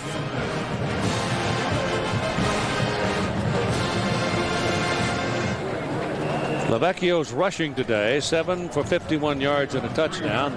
He leads the Irish in running so far in the ball game. Matt LoVecchio has been being hit a lot. When he throws the ball, he's getting hit. When he runs the ball, he's getting hit. 11 hits, 7 hurries, 7 knockdowns, and even that time when carrying the ball, he had the wind knocked out of him. He wasn't 100% in that huddle. There's 2 true freshmen behind him, and they don't want to play it. Ball is thrown on the swing to the outside. It's Fisher. And Fisher will hit the chalk at about the 38-yard line, and that'll be a first down. First down by a yard, that's all. If you're USC defense or you're USC coaches, you've got to be shaking your head. First and second down defense, they're playing quite well. They're doing what they have to do.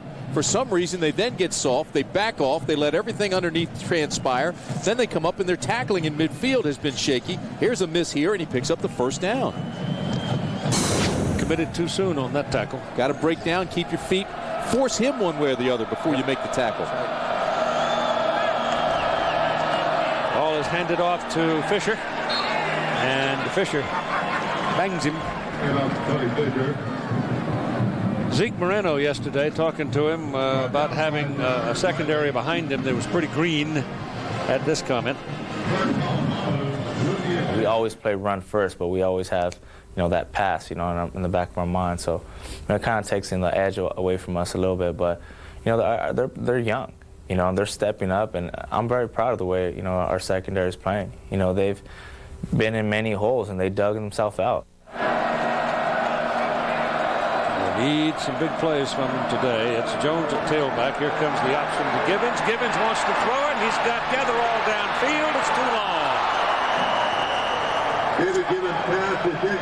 David Gibbons on a reverse, throwing to Joey Gatherall and Deshaun Hill defending, but actually Deshaun Hill was only a spectator. You think that Bob Davie and his staff don't watch films? UCLA last week, in the first quarter, got the ball to Freddie Mitchell, and he threw a touchdown pass to Polly Dixon. Here they do the same thing. Gibbons, he throws a pass to Gatherall. Gatherall's open. Just that Freddie can throw it a little bit better than Gibbons. If he throws that ball just a little bit shorter, that's a touchdown. Wide open. 5 yards. On 3rd and 10, back to the shotgun. Pressure coming. LoVecchio sacked at the 29-yard line by Zeke Moreno. Folks, I tell you what, this is an all-American performance by Moreno. Holy smokes, what a game he's played. With 14 tackles. Without a doubt. This guy has great instincts, bad intentions. He's got speed to make the difference. He's a fun-loving, hard-playing football player, and I mean, he just goes all out. He had 11 tackles in the first half, and he's been everywhere here to start the second half. Got to get a breath after that. Reminds me of Dat Wynn, the way he plays. A little pressure on the punter. Elbow, but he gets it out of there, and he gets a pretty good roll on it. Goes on down about the 30-yard line. And there it'll be dead. So the Trojans will get it. Not bad field position. They'll put it in the book at the 31-yard line, but 7:05 to go in the quarter. The MetLife blimp Snoopy 2 navigating in the skies above Southern California, providing aerial coverage of this afternoon's ball game. The blimp, powered by twin 68 horsepower engines, enabling it to streak across the horizon at 55 miles an hour at an altitude of 7,000 feet. Zoom. First down from the 31. Back goes Palmer, passes away underneath. Pass good to McKenzie. McKenzie breaks a big play. Goes all the way out to about the 47-yard line. McKenzie's 215 pounds, so once he gets up ahead of steam, he is not a gimme. No, and it's a similar situation to what Notre Dame has with its backs. We talked about that with Fisher and Julius Jones. McCullough and McKenzie are similar. One's a chisel and a hammer type situation. It's a good changeup where one guy is smaller than the other, and then you also have the speed. Put it on the 46 for the first down. 21-14. Notre Dame leading here in the third quarter. Palmer back. Carson Palmer now breaks the pocket. Looking for some help. Got one there and throws. And it is incomplete. Matt Nichols. Who was it came back to get that block? McKenzie? Whew, that's pretty good. Here's Todd Harris. Well, Keith, moments ago, Kennedy Polo, the running back coach for USC, gave what I would not categorize as a gentle pep talk to the offensive linemen. He lined up the big uglies, Milo, Wilson, Vandermeer, Roberts, and McCaffrey, and said, we have a tradition of being a running school here, and you guys are not living up to your end of the bargain. He gave a couple other euphemisms in there, which I won't pass along, but keep your eye on the offensive line and see if they are energized, especially the running game. Kennedy Polo knows something about that because he played here. Oh, he was a tough guy. Here's McCullough. And McCullough gets very little out of it. I'm watching across the way as Brock Williams and I think it was Kareem Kelly got tangled up over there, and you're two bodies laying on the field about 25 yards from anything. But they got tangled up as he was trying to break away, and neither could do anything. USC's drive started with 7:05 on the clock in this quarter. And I know the coaches wanted this offense to just move the chains and melt a lot of that clock and give the defense a rest, but so far they haven't been able to do that. It's 3rd and long. Can't run it. On the throws, that's intercepted. Bad pass, bad decision. Glenn Earl threw it right to him. Threw it right to him. So here's Notre Dame back on the short field again. He's had that problem all year. You want a quarterback who sometimes his best passes are incompletions. In other words, when you get outside right here, he can throw that ball away right now. He doesn't have to throw it to a receiver or in the area of a receiver. He can just down it. But instead, he just throws a pick. It's a poor throw, and that's a mistake he's made all year long.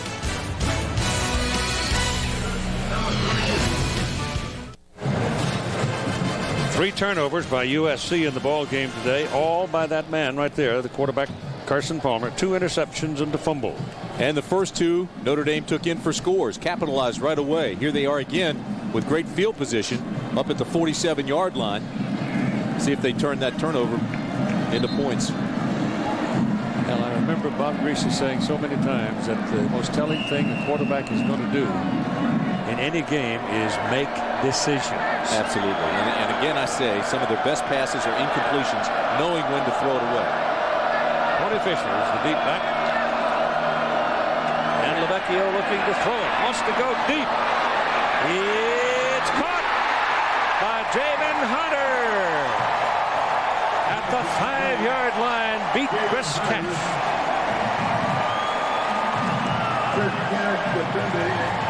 Gotta love the call by Kevin Rogers, the offensive coordinator. He says, we've got a turnover. We've got great field position. We're late in the game. Let's go ahead and throw and go for the home run right now. Let's loosen this defense up and test this young secondary. LoVecchio, they say he doesn't throw deep long or very often. He doesn't have to. But this ball is perfectly thrown. And here comes Cash. Cash can't get there to make the stop. And Hunter makes a terrific catch. Great play call. Jones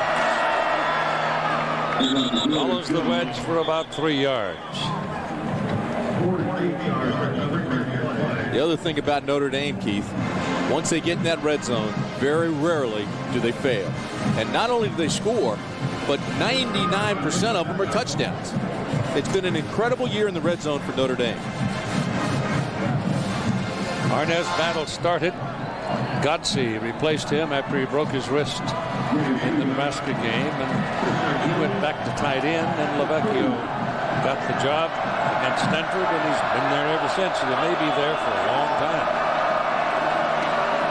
He keeps it. He's got room. No, he does not get there. Troy Polamalu kept him out of the end zone.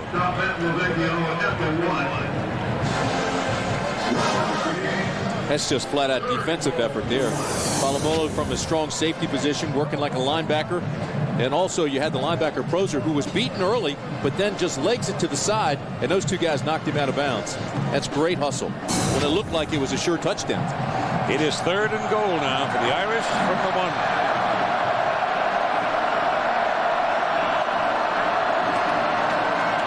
It's Jones right at the goal line. No. 4th down coming up.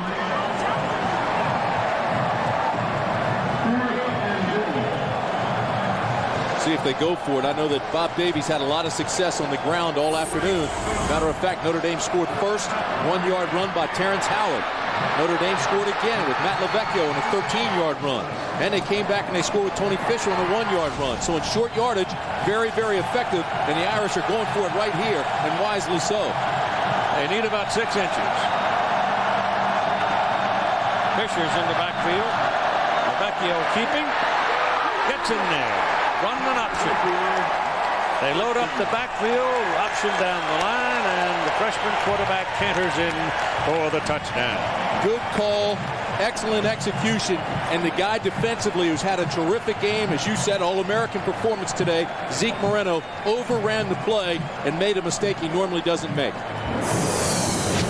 If you watch it from the end zone, you'll see they run the option, the triple option. All right, here comes Moreno, left side of your screen, right here. Now, he's in perfect shape to make that play, but he overruns it. They turn inside of him and score. The extra point is good by Setta.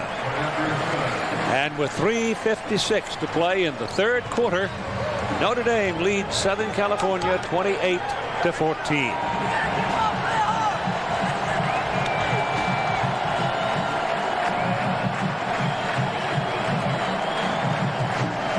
There are 2 spots available in the BCS business, and this team in white playing for one of them. Watch number 9. There goes Moreno flying out of there. He never got under control. And Paul Hackett looks up at the scoreboard. He sees LoVecchio go into the end zone, and he says,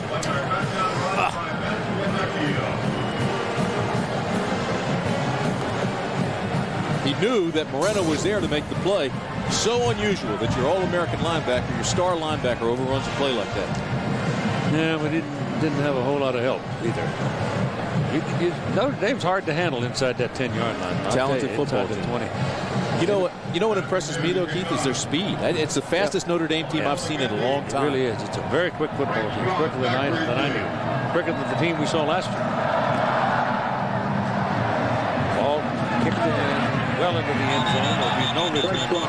Ball puts it down. Come out to the 20. There's Southern California now trailing by 14 points. Will happen. 3:50 to play in the third quarter. College football on ABC Sports is brought to you by the makers of the all-new Dodge Caravan. Dodge, different. Pacific Life. Annuities, insurance, investments. Use the power of Pacific Life. Courtyard by Marriott. The hotel designed by business travelers. And National Car Rentals. What are you waiting for? Let's go.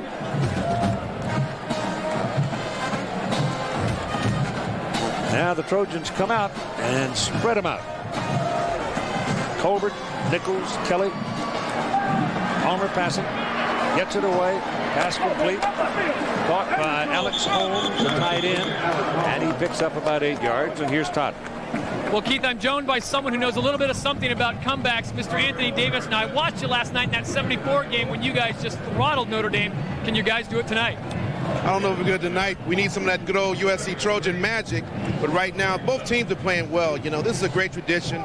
And I'd like to say one thing. There's a guy up in the booth that was there in 1974. His name is Keith Jackson. I want to know how he's doing up there. But you know something? Keith, and for all the fans around the country, I want to let you know this is the greatest rivalry of all time. I'm sounding biased. This is the greatest rivalry of all time. Enough said. I can't say anymore. Keith Jackson's still in the booth. You're on the sideline. Good to see you, Anthony. Thank you. Anthony, you are biased. He's a good guy. Fun to be with. That's a terrific run by McKenzie.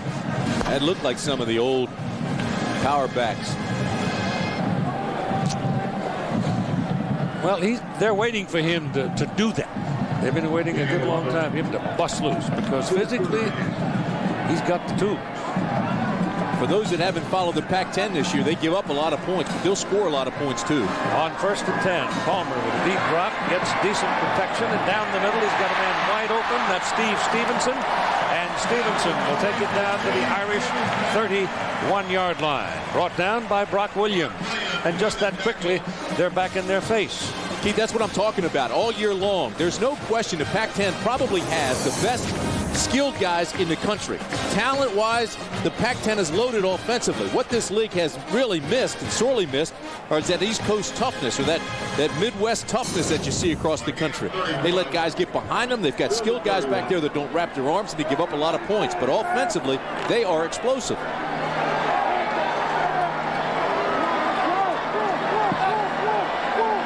From the 31, Palmer gives it. McKenzie, fumble.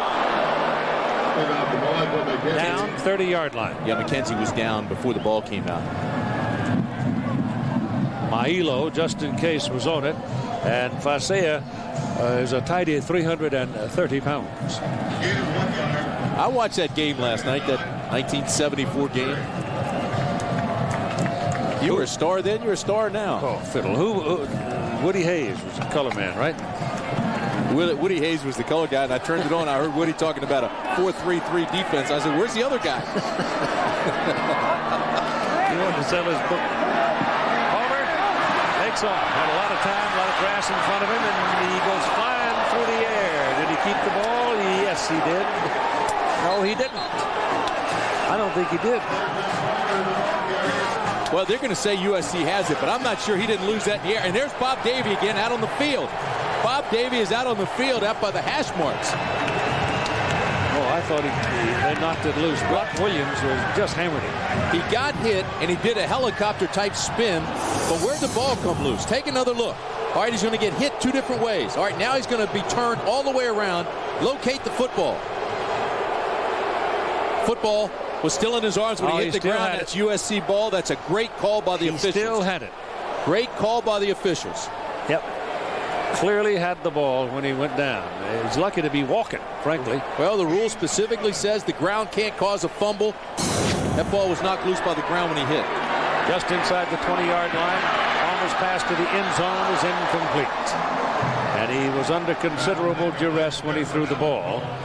In particular, Rocky Boyman was coming down his wind tunnel. This is where Carson Palmer becomes a man. He's just a sophomore. He took that hit on the run, and he comes back and throws that pass, and as soon as he releases, he gets drilled again.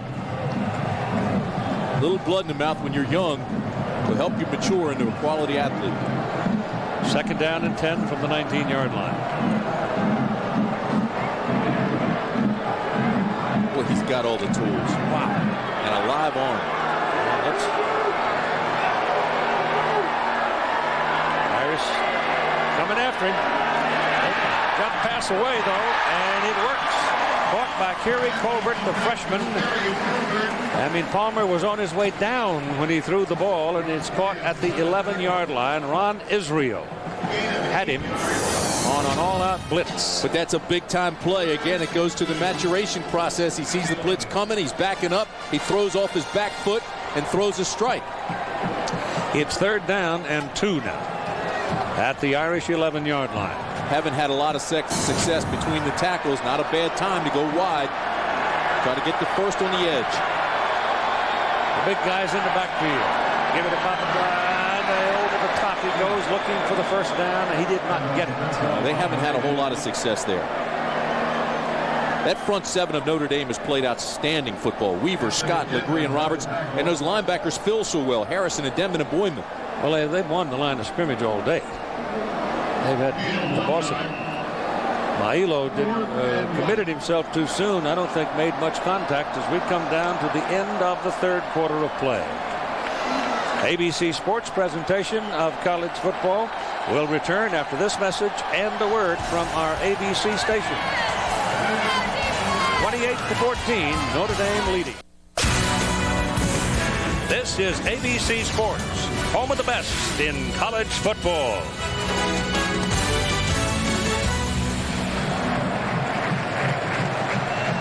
The fourth quarter is at hand. The 72nd meeting between Southern California and Notre Dame. The ball is just a bit inside the 10-yard line. They need about a half a yard for the first down on fourth down. SC just 3 of 14 on fourth down this year. They got the tank backfield. Papadakis. Now Palmer throws into the end zone. Touchdown, Harris.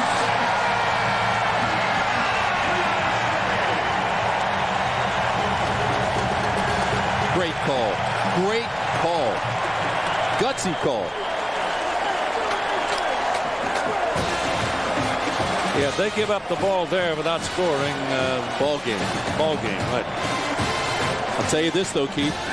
The last place team in the Pac-10 has given Notre Dame fits.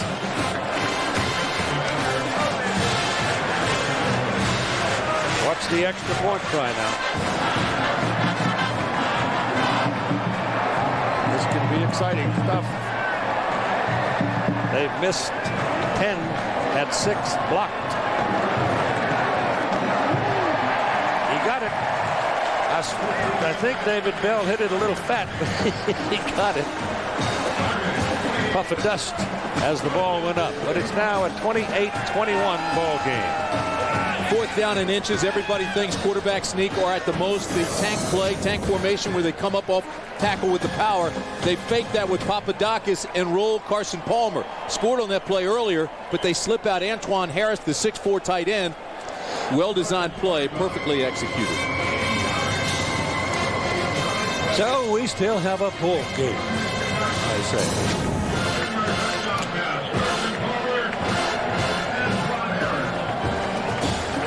Kind of fun to see the old Coliseum full of folks. Haven't seen it a lot lately. The Green Bay Packers and the Carolina Panthers on Monday Night Football at 9 Eastern, 6 Pacific. Sunday night on ESPN, you've got the New York Giants against Arizona Cardinals at 8:30 Eastern, 5:30 Pacific. ABC Sports is online at ESPN.com. The keyword ABC College Football. That's a huge game for the Giants. The Giants and Eagles and Redskins in a heck of a fight in the NFC East. I saw a little note last week, too, that they've settled the issue with the White Horse. They would continue the East.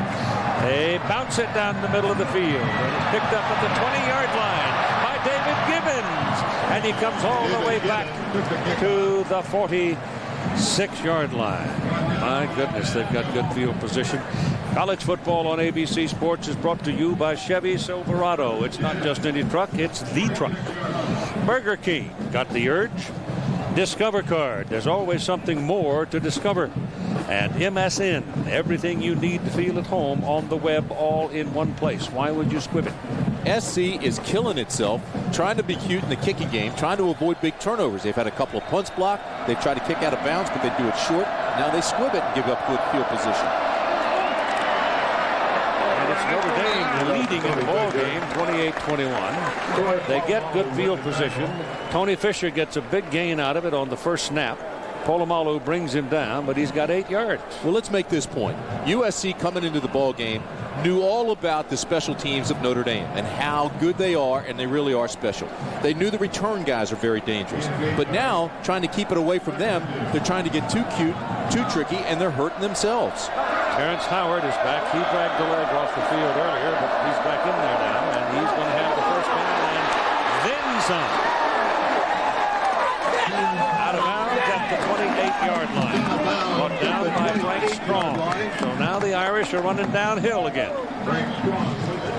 And boy, are they hard to stop when they start running down that way. The defense is starting to walk around. Jaws are dropping. They're tired. They've been on the field most of the day. Even when USC scores, it's been fairly quick. Here they engage in their blocks, but they can't get off. And they're giving up chunks, large chunks. Jones. And Julius down to the 25. Pickup of 3. Time remaining in the football game. There you see it, 13:55 and clock running. This is a well-coached Notre Dame football team. A team that doesn't make very many mistakes. And you look at this, 8 turnovers for the year, the fewest turnovers in the country. And although the Irish have lost 4 fumbles in the last 3 games, for the year, they have been phenomenal. Option with LoVecchio. Turns inside and taken down by Chris Prosser. That grunt from me was a result of Oklahoma and Oklahoma State. In the fourth quarter, the Sooners lead 12-7. Wow. Wow. And the Sooners still have to play Kansas State. Good. It is 3rd down and 5 to go now. The football is sitting right on the 23-yard hash mark.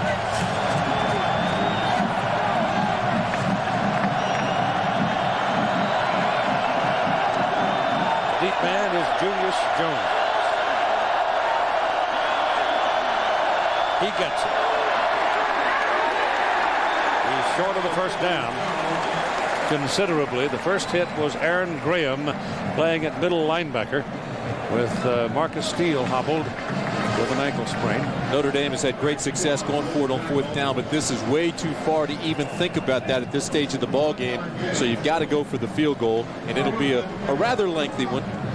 Nick Setta, his career long is 47 yards, we told you earlier. This is from 39. Adam Tibble holds it. Dan O'Leary at tight end snaps it. On the way. Good. Just drilled it with confidence at 12:09. 31-21 Irish.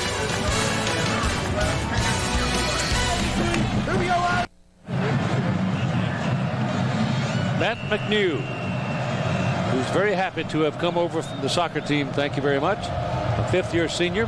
Kicking off, Steve Stevenson, number 80, and Frank Strong are waiting. It's Strong, who's had some good returns today. Former tailback. Holds his way across the 35 and out to about the 37-yard line to give the Trojans good field position. Tomorrow on ABC, an all-new practice. How do you defend a man who's confessed to killing 9 women? This is one lawyer's greatest challenge. Tomorrow, 9 Central on ABC. The 72nd time these two schools have met, and never have the stakes been higher. Millions of dollars that Keith talked about before, the BCS, Notre Dame with 6-game win streak, Paul Hackett's future, everything wrapped up in the last 11:58 of this ball game. I would suggest to you, even though he's a friend, that Paul Hackett is going to change. He won't be here next season. Pressure coming on Palmer, got it away and throws it out of bounds. Kelly was down there, but he had to unload the ball because there were pounding hooves coming down the highway named Lance Legree, that big old nose guard. And he came from a missed block from Mailo, ran right by the big old guy.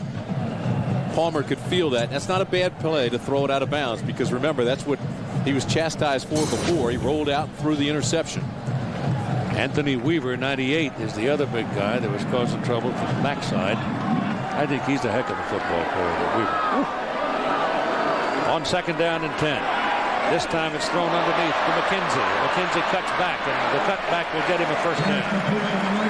Right near midfield. It'll be about the 49-yard line. If he doesn't turn it back inside, he doesn't make it. Clifford Jefferson is playing over there at that corner today. Number 15, a junior out of Dallas.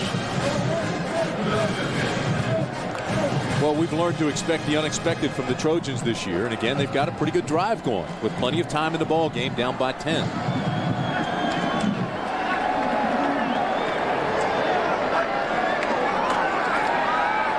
Harris down the middle. Boy, you have to wonder what he's looking at. I don't see how he saw Harris. There were 3 jerseys had him completely surrounded.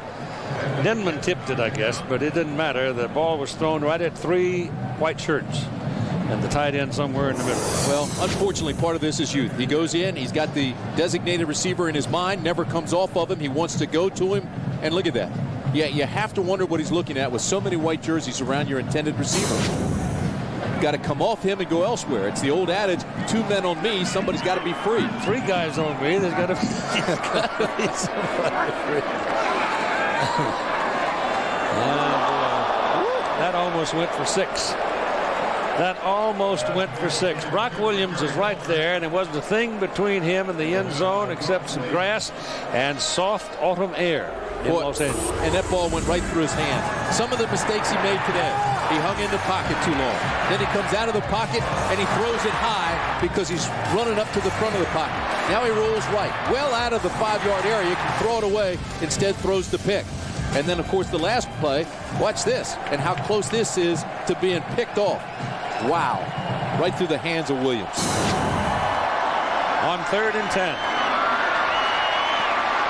He's not that good when he's running. He's trying trying to run for a first down. Did he get there? I think he stepped out just short. Got it like a half a yard. Crowd doesn't like the mark. He was trying to get the attention of McKenzie to throw a block for him. Normally when a quarterback is going to run, he's yelling fire, fire, or ice, or help.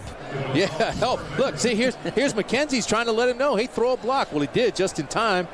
And by that time, Carson couldn't stay in bounds. He's out of bounds a yard short. Sure. So I think he got a good mark. Harrison was the man who made the defensive play. Now, what you saw, he stepped out of bounds, and you saw the marker on that side, but the chains are on the other side. So whether that marker is accurate or not, we'll find out right now. Usually they're pretty close. Wow. Just short. How about that? You go for it. I would. The one thing I would say about Carson Palmer, everybody get off his back and let the kid play. Go to college and have some fun and be a junior. I mean, he's had the monkey on his back all season. The coaches put it there, and the media kept it there.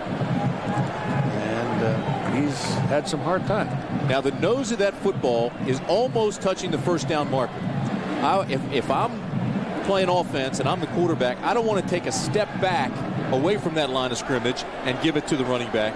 Instead, I think this is the opportunity to take that quarterback and get him right on Vandermeid's butt and go to the left or the right, whichever's soft, and pick up those 3 inches. Well, you better have everybody on the same page, and that's exactly why the Trojans have now spent a timeout. There's only 11-11 to play in the ball game, and they're down by 10 points.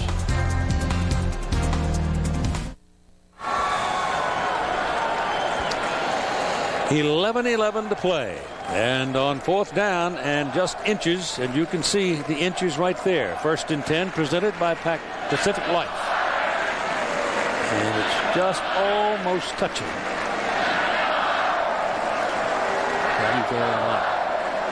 USC takes a timeout with 11-11, means they have 2 left. They might need that timeout later. You would have thought they would have come right up with inches, jam it down the throats, run that quarterback sneak, get up and call the next play.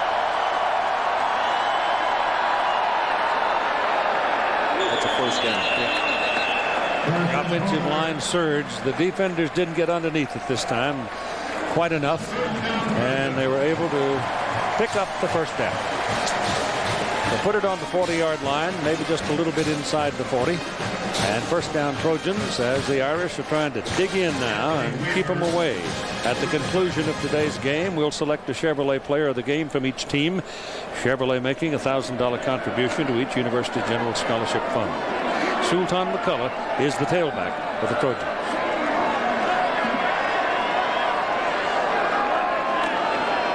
Palmer still got it. Going to be sacked. Ran right into Ryan Roberts. The offensive, the protector couldn't protect him because Roberts just overpowered the blocker. Early in the ball game, we talked about Notre Dame's front 7. It's very, very talented. It's aggressive, especially linebackers Anthony Denman and Rocky Boyman. They show a lot of different looks, different fronts, blitzes and coverages, and they are just causing fits with that USC front line. So now it'll go to 2nd down and 13 for the Trojans. And it's empty. And Palmer's sacked again. B.J. Scott makes this one. And the Trojan offensive front looks futile. That's a coverage sack. But again, good penetration by Ryan Roberts and Lance Legree. Watch 95 and look at the penetration he gets. Look at 93 Scott get in there and his penetration coming from both sides, and Palmer could feel that. Dell Game Solutions, Notre Dame prevent the big plays. USC big plays too that have gone 20 yards or more. Outside of that, they've done everything they've wanted today. This is a well-coached football team. 3rd down and 17. Palmer's got to run for his life. Throws, and Nichols is down there. It's no good. Matt Nichols went up and got his hands on it. He may have caught the ball, but he caught it. He was out of bounds. And when you catch the football in college football like this and you're knocked out of bounds, you're out of bounds. It's not none of that business of being forced out of bounds. Just that there's no face guarding in college football either. See this guy right here? Watch, he doesn't make the call because he's blocked out by the defender and can't see the feet. So he waits for the back judge to come down the line, who had a pretty good angle, who made the call from behind.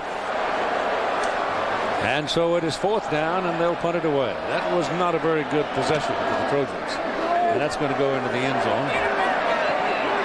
And no, it's not. They knock it back, and they're going to kill it down around the 5-yard line. So finally, I think this may be the first time all day long that Notre Dame has had to go to work on a real long field.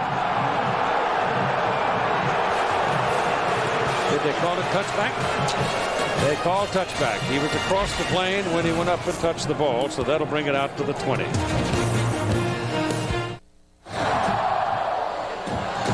Emotions are taught at the moment, but very clearly I think the ball crossed the plane, because there was an official sending right on the goal line. And that's all that has to happen. That ball breaks the plane, and it's in the end zone. NFL, that's different. First down from the 20-yard line for the Irish. Run it into the middle of the field and get about 9 yards on the carry for Julius Jones. This offense has been very effective moving the ball. It's a tidy team, isn't it? It's well coached. They move the ball, and with 8:49 left in the ball game, let's take note of that and see how much of that clock this offense takes off, how they shorten the game, how they move the chains, and how little opportunity from here on out they give the USC offense. Double wide, bottom of the picture. One of them's together all. Now he goes back toward the ball. He runs a lot of reverses, but they hand it off instead to Julius Jones, and Jones blows out of there for a big gain and picks up a first down out close to the 44-yard line. Put it on the 43 for the Irish. Beginning of the game, we said the offensive line is key for Notre Dame's attack, and everything else feeds off of that. You see the hole that Jones has. LoVecchio doesn't try to do too much. The running backs count on the O-line. It is the key to everything. It all starts with that O-line, and then you get a guy like Julius Jones, number 22, who's quick and talented, and he makes you pay. Chris Cash ran right by him. Right behind him and made the big play. Here's a penalty flag on the field at the line of scrimmage. And the carry by Julius Jones. Jones is a sophomore. Fisher is a junior. Howard is a junior. LoVecchio is a true freshman. You can see why there's optimism in the mind of Bob Davie. Offsides, defense, penalty decline. Second down. Decline the 5-yard penalty, take the play. I've seen this a lot today. Take a look at number 29. Here he is. He's overrunning the play because he's not breaking down. Here comes the ball carrier. You play it inside out, but you got to break down, locate the ball. He was looking at the motion man who he thought had already gotten the ball. But he was in exactly the right place if he'd have just stopped. But it was by accident.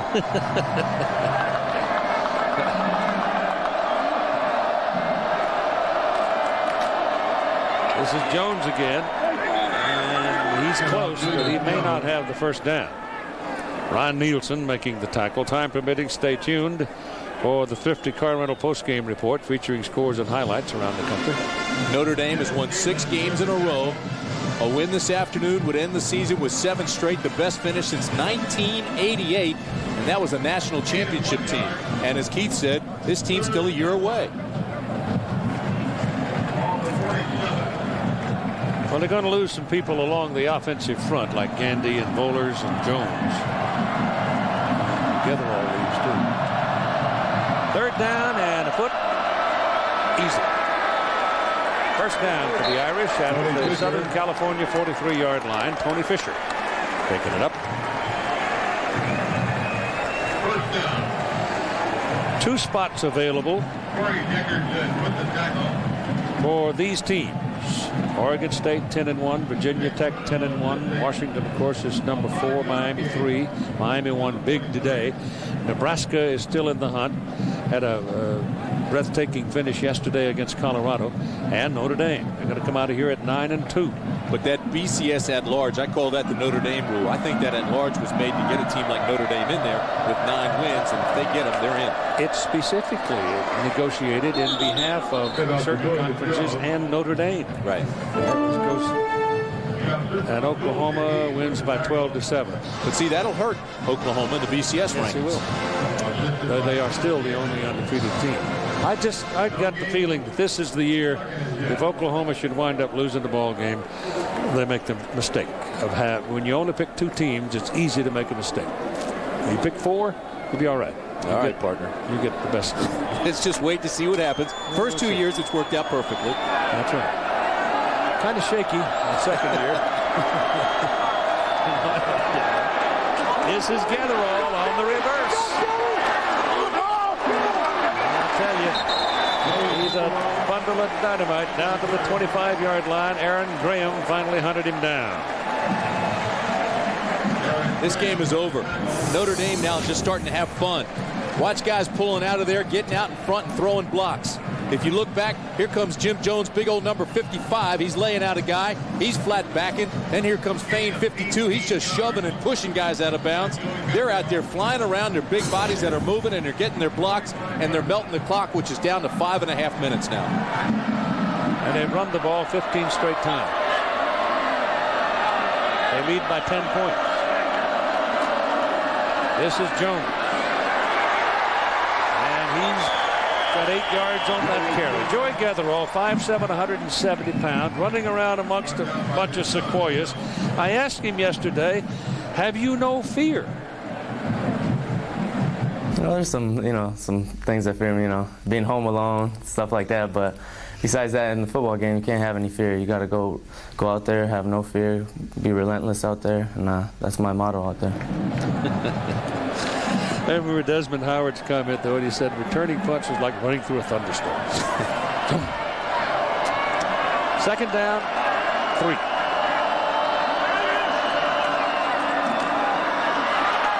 This is Julius Jones for the first down at the 14-yard line. So Notre Dame now smashing it down the field, and we smash off to talk to John. Key time for the Burger King play of the day. You talked about this game. Oklahoma in danger of losing, but on 4th and goal, Aso Pogai, it's broken up by Derek Strait, and Oklahoma hangs on to win it 12-7 to complete the undefeated regular season. That's your Burger King play of the day, Keith. Well, that'll send Bob Simmons to the supper table happy, I suspect. That's a good effort by the Cowboys.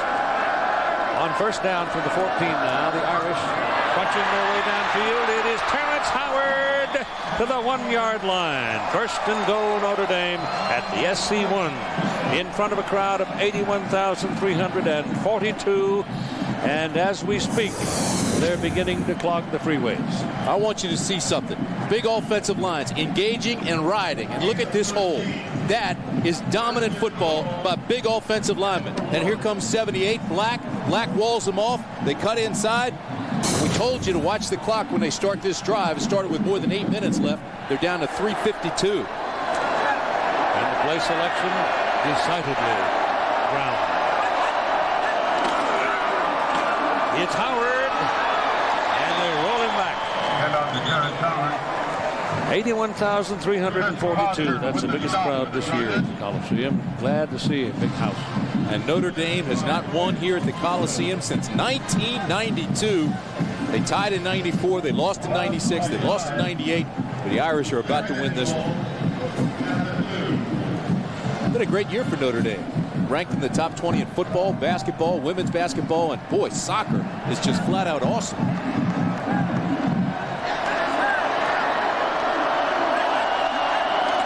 Second down and goal. It's Jones. There you go. And he is still not there. Yeah, he is. They finally fell down and landed on the ground over the goal line. Here's another stat, since we're throwing so many numbers at you today. Notre Dame capitalized on 28 of 30 trips inside the 20 coming into this ball game. Today, 5 for 5. In other words, if they get in the red zone, you can take it to the bank. They're going to score. Part of it is strength of the offensive front and the quickness, the speed in the backfield. And they're pretty good-sized backs coming at you. It is Nick Setta on the extra point. And it's good. He's only a sophomore, so there's young'uns everywhere. on this Irish football team. They go 80 yards in 6 minutes and 9 seconds. 12 plays, all on the ground.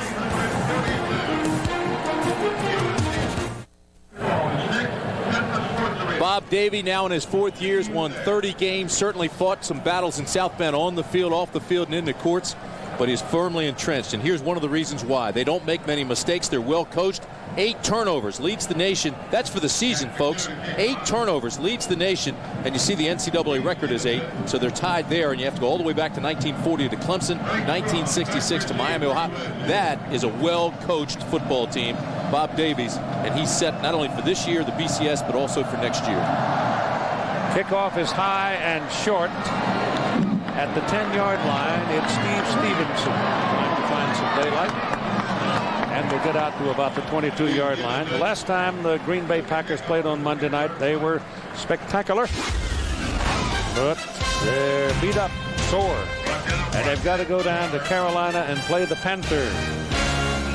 Brett Favre hobbling around, but he's a warrior too. So it's the Packers and the Panthers on Monday Night Football at 9 Eastern, 6 Pacific. Talking about some serious urgency to get a win.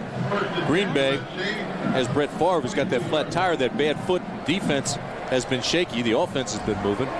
Well, we know the Trojans are going. I hope he doesn't sign a big check.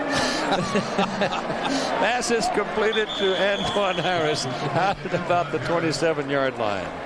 I want to mention some guys and gals who have been terrific this year. This has been a great crew for me to work with. Amen. The camera guys, William Thomas, Dana Levin, Steve Bennett, Tim Lewis, Greg Lilly, Greg Forrest, and Tim Heinzel. Infinite, Bob Wursdorfer. Videotape, Margaret Krause, Mike Legal, Rob Chandler, Alex Williams. Audio, Rob Giulito, Jeff Abramson on audio, and Lee Fannerstill on audio. Telecommunications, Dick Mullen, Megan Murray, production liaison, Barry Witchin, our tech manager, production manager Joe Alvarado. You're terrific. Kareem, I want to tell you, Kareem Kelly keeps the ball moving now. They've moved the chains and settled it at the 39-yard line for the Trojans. First down. Palmer one more time, sacked one-handed by Anthony Weaver. This has been a fun year, hasn't it, Keith? Yep. Of course, I don't think I'm going to get you off the West Coast again, but you're right. It has been fun. As long as I don't have to go through San Francisco's airport, I'll be happy. Maybe they'll get that thing fixed one of these days. The weather. Short pass underneath, short of the first down. Again, Kelly making the catch. It's just a matter of playing out the clock with the Fighting Irish out by a score of 38-21. And on their way, perhaps, to a BCS game, but that is to be decided yet. It is not a fait accompli. Carson Palmer to the sidelines. That is incomplete. Paul Hackett has shown nothing but class throughout a season of vicious media attacks. 53 years old, energetic, innovative, and he's been as nice as could be to, I think, anybody that wanted to sit down and talk with him, even if they were from papers that had taken shot at him. He was open all year. People out here, one newspaper reported he's gone after this game, and yet he was smiling at halftime and talking to Todd Harris. Taking everything face up. Fourth down, 11 now. Palmer trying to get a pass away, and it is almost intercepted by Brock Williams. Had it in his hands, he was the only man that had a real chance to catch it. Yeah, he's had 2 of those almosts. And that's a minute and 28 in the ball game. Our producer of this crew is Mark Loomis. Our director is Patrick McManus. Our technical director, John Zippe. Associate producer is Derek Mobley. Associate director, Jeff Kibler. The assistants to the producer, Jason Chavico and Tom Wicks. Our statistician is Mark Amento. And Kelly Hayes is our spotter. He's off in Charlotte. Oh, have a nice trip. Better thee than me, lad. It's computer statistics, Anthony Holman and Freddie Amos. Our stage manager, Dave Hunter. Tim Weinkoff producing College Football Today, and Calvin Hayward directing. And this is an effort by Tony Fisher over the right side, and almost what looks like very close to a first down. Great numbers by Mark Amento. Today's Chevrolet players of the game are Matt LoVecchio of Notre Dame. He was 9 of 14 for 142 yards passing, 11 rushes for 45 yards and 2 touchdowns. And for Southern California, Zeke Moreno, 14 tackles, 2 for a loss and a sack. He played his heart out. In recognition of their efforts, Chevrolet making a $1,000 contribution to each university's general scholarship fund. And so we come very close now as we go inside a minute to play to the end of a regular season with only the postseason, which is to be determined by conference commissioners and bowl promoters in the main. Because the conference, the champions of conferences have their spots assured. The other at-large spots will be determined in time to come. It's going to take a while. There's still some games to be played, including one involving Oklahoma in the Big 12 championship game. This Clock should do running, it. 25 seconds. This should do it.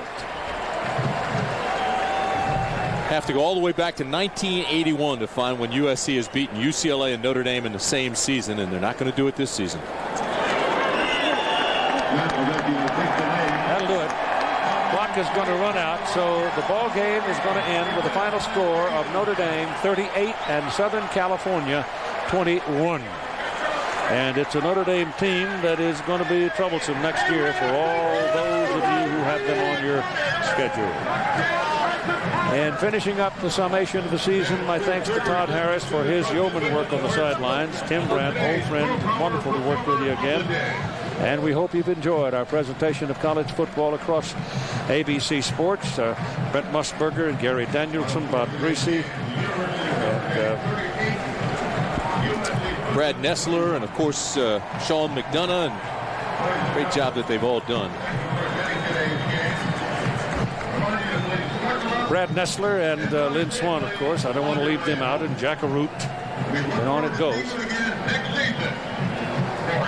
Now here is Todd Harris with Bob Davie. Thank you, Keith. Well, he got the bath in. I'll give you the shillelagh. It goes back to school with you, and all the pressure off. I guess now you can wait and see what the BCS spits out. Well, I think so, but right now I'm just so proud of this football team. We had an awful lot of injuries coming into this game. It was hot out here today. This is a big difference from last week in South Bend when we practiced in 12 inches of snow. But I think the will of this football team is something special. You know, we did a tribute last night to our seniors. We brought every one of our seniors home game jerseys out. We brought posters of our seniors, and we had each senior get up and speak. And I am so proud of this football team. We don't have a lot of superstars, but this is a heck of a football team. Is this team deserved to be in the BCS? I think so. You know, we lost to Nebraska in overtime. We lost to Michigan State on the last play of the game. But we've come back and won 7 football games with a freshman quarterback. I think this is one heck of a football team, and I think somebody in the BCS would probably get a pretty good football team if they give us that opportunity. Coach, thanks a lot, and good luck to you in the BCS. Thank you. I appreciate it. Thanks, Coach. Any closing comments, Tim? No, he's just done a heck of a job, and I think that he's been through some tough times, and he can certainly empathize with what Paul Hackett is going through now. But for Bob Davie, the future is now bright. He's fought through that. He's got a solid football team that I'm certain will go to the BCS, and he still says he's a year away. Next year, they'll really be talented. And there's talent here waiting to see who will coach it. I don't know the answer to the question. Everybody says that Paul Hackett will be let go by the beginning of the week at the latest. That is not for me to say. That's a decision to be made by the University of Southern California. We hope you've enjoyed the college football season, and we'll be joining up with you again when we get around to bowl time. We'll be at the Rose Bowl. ABC Sports is online at ESPN.com, keyword ABC College Football.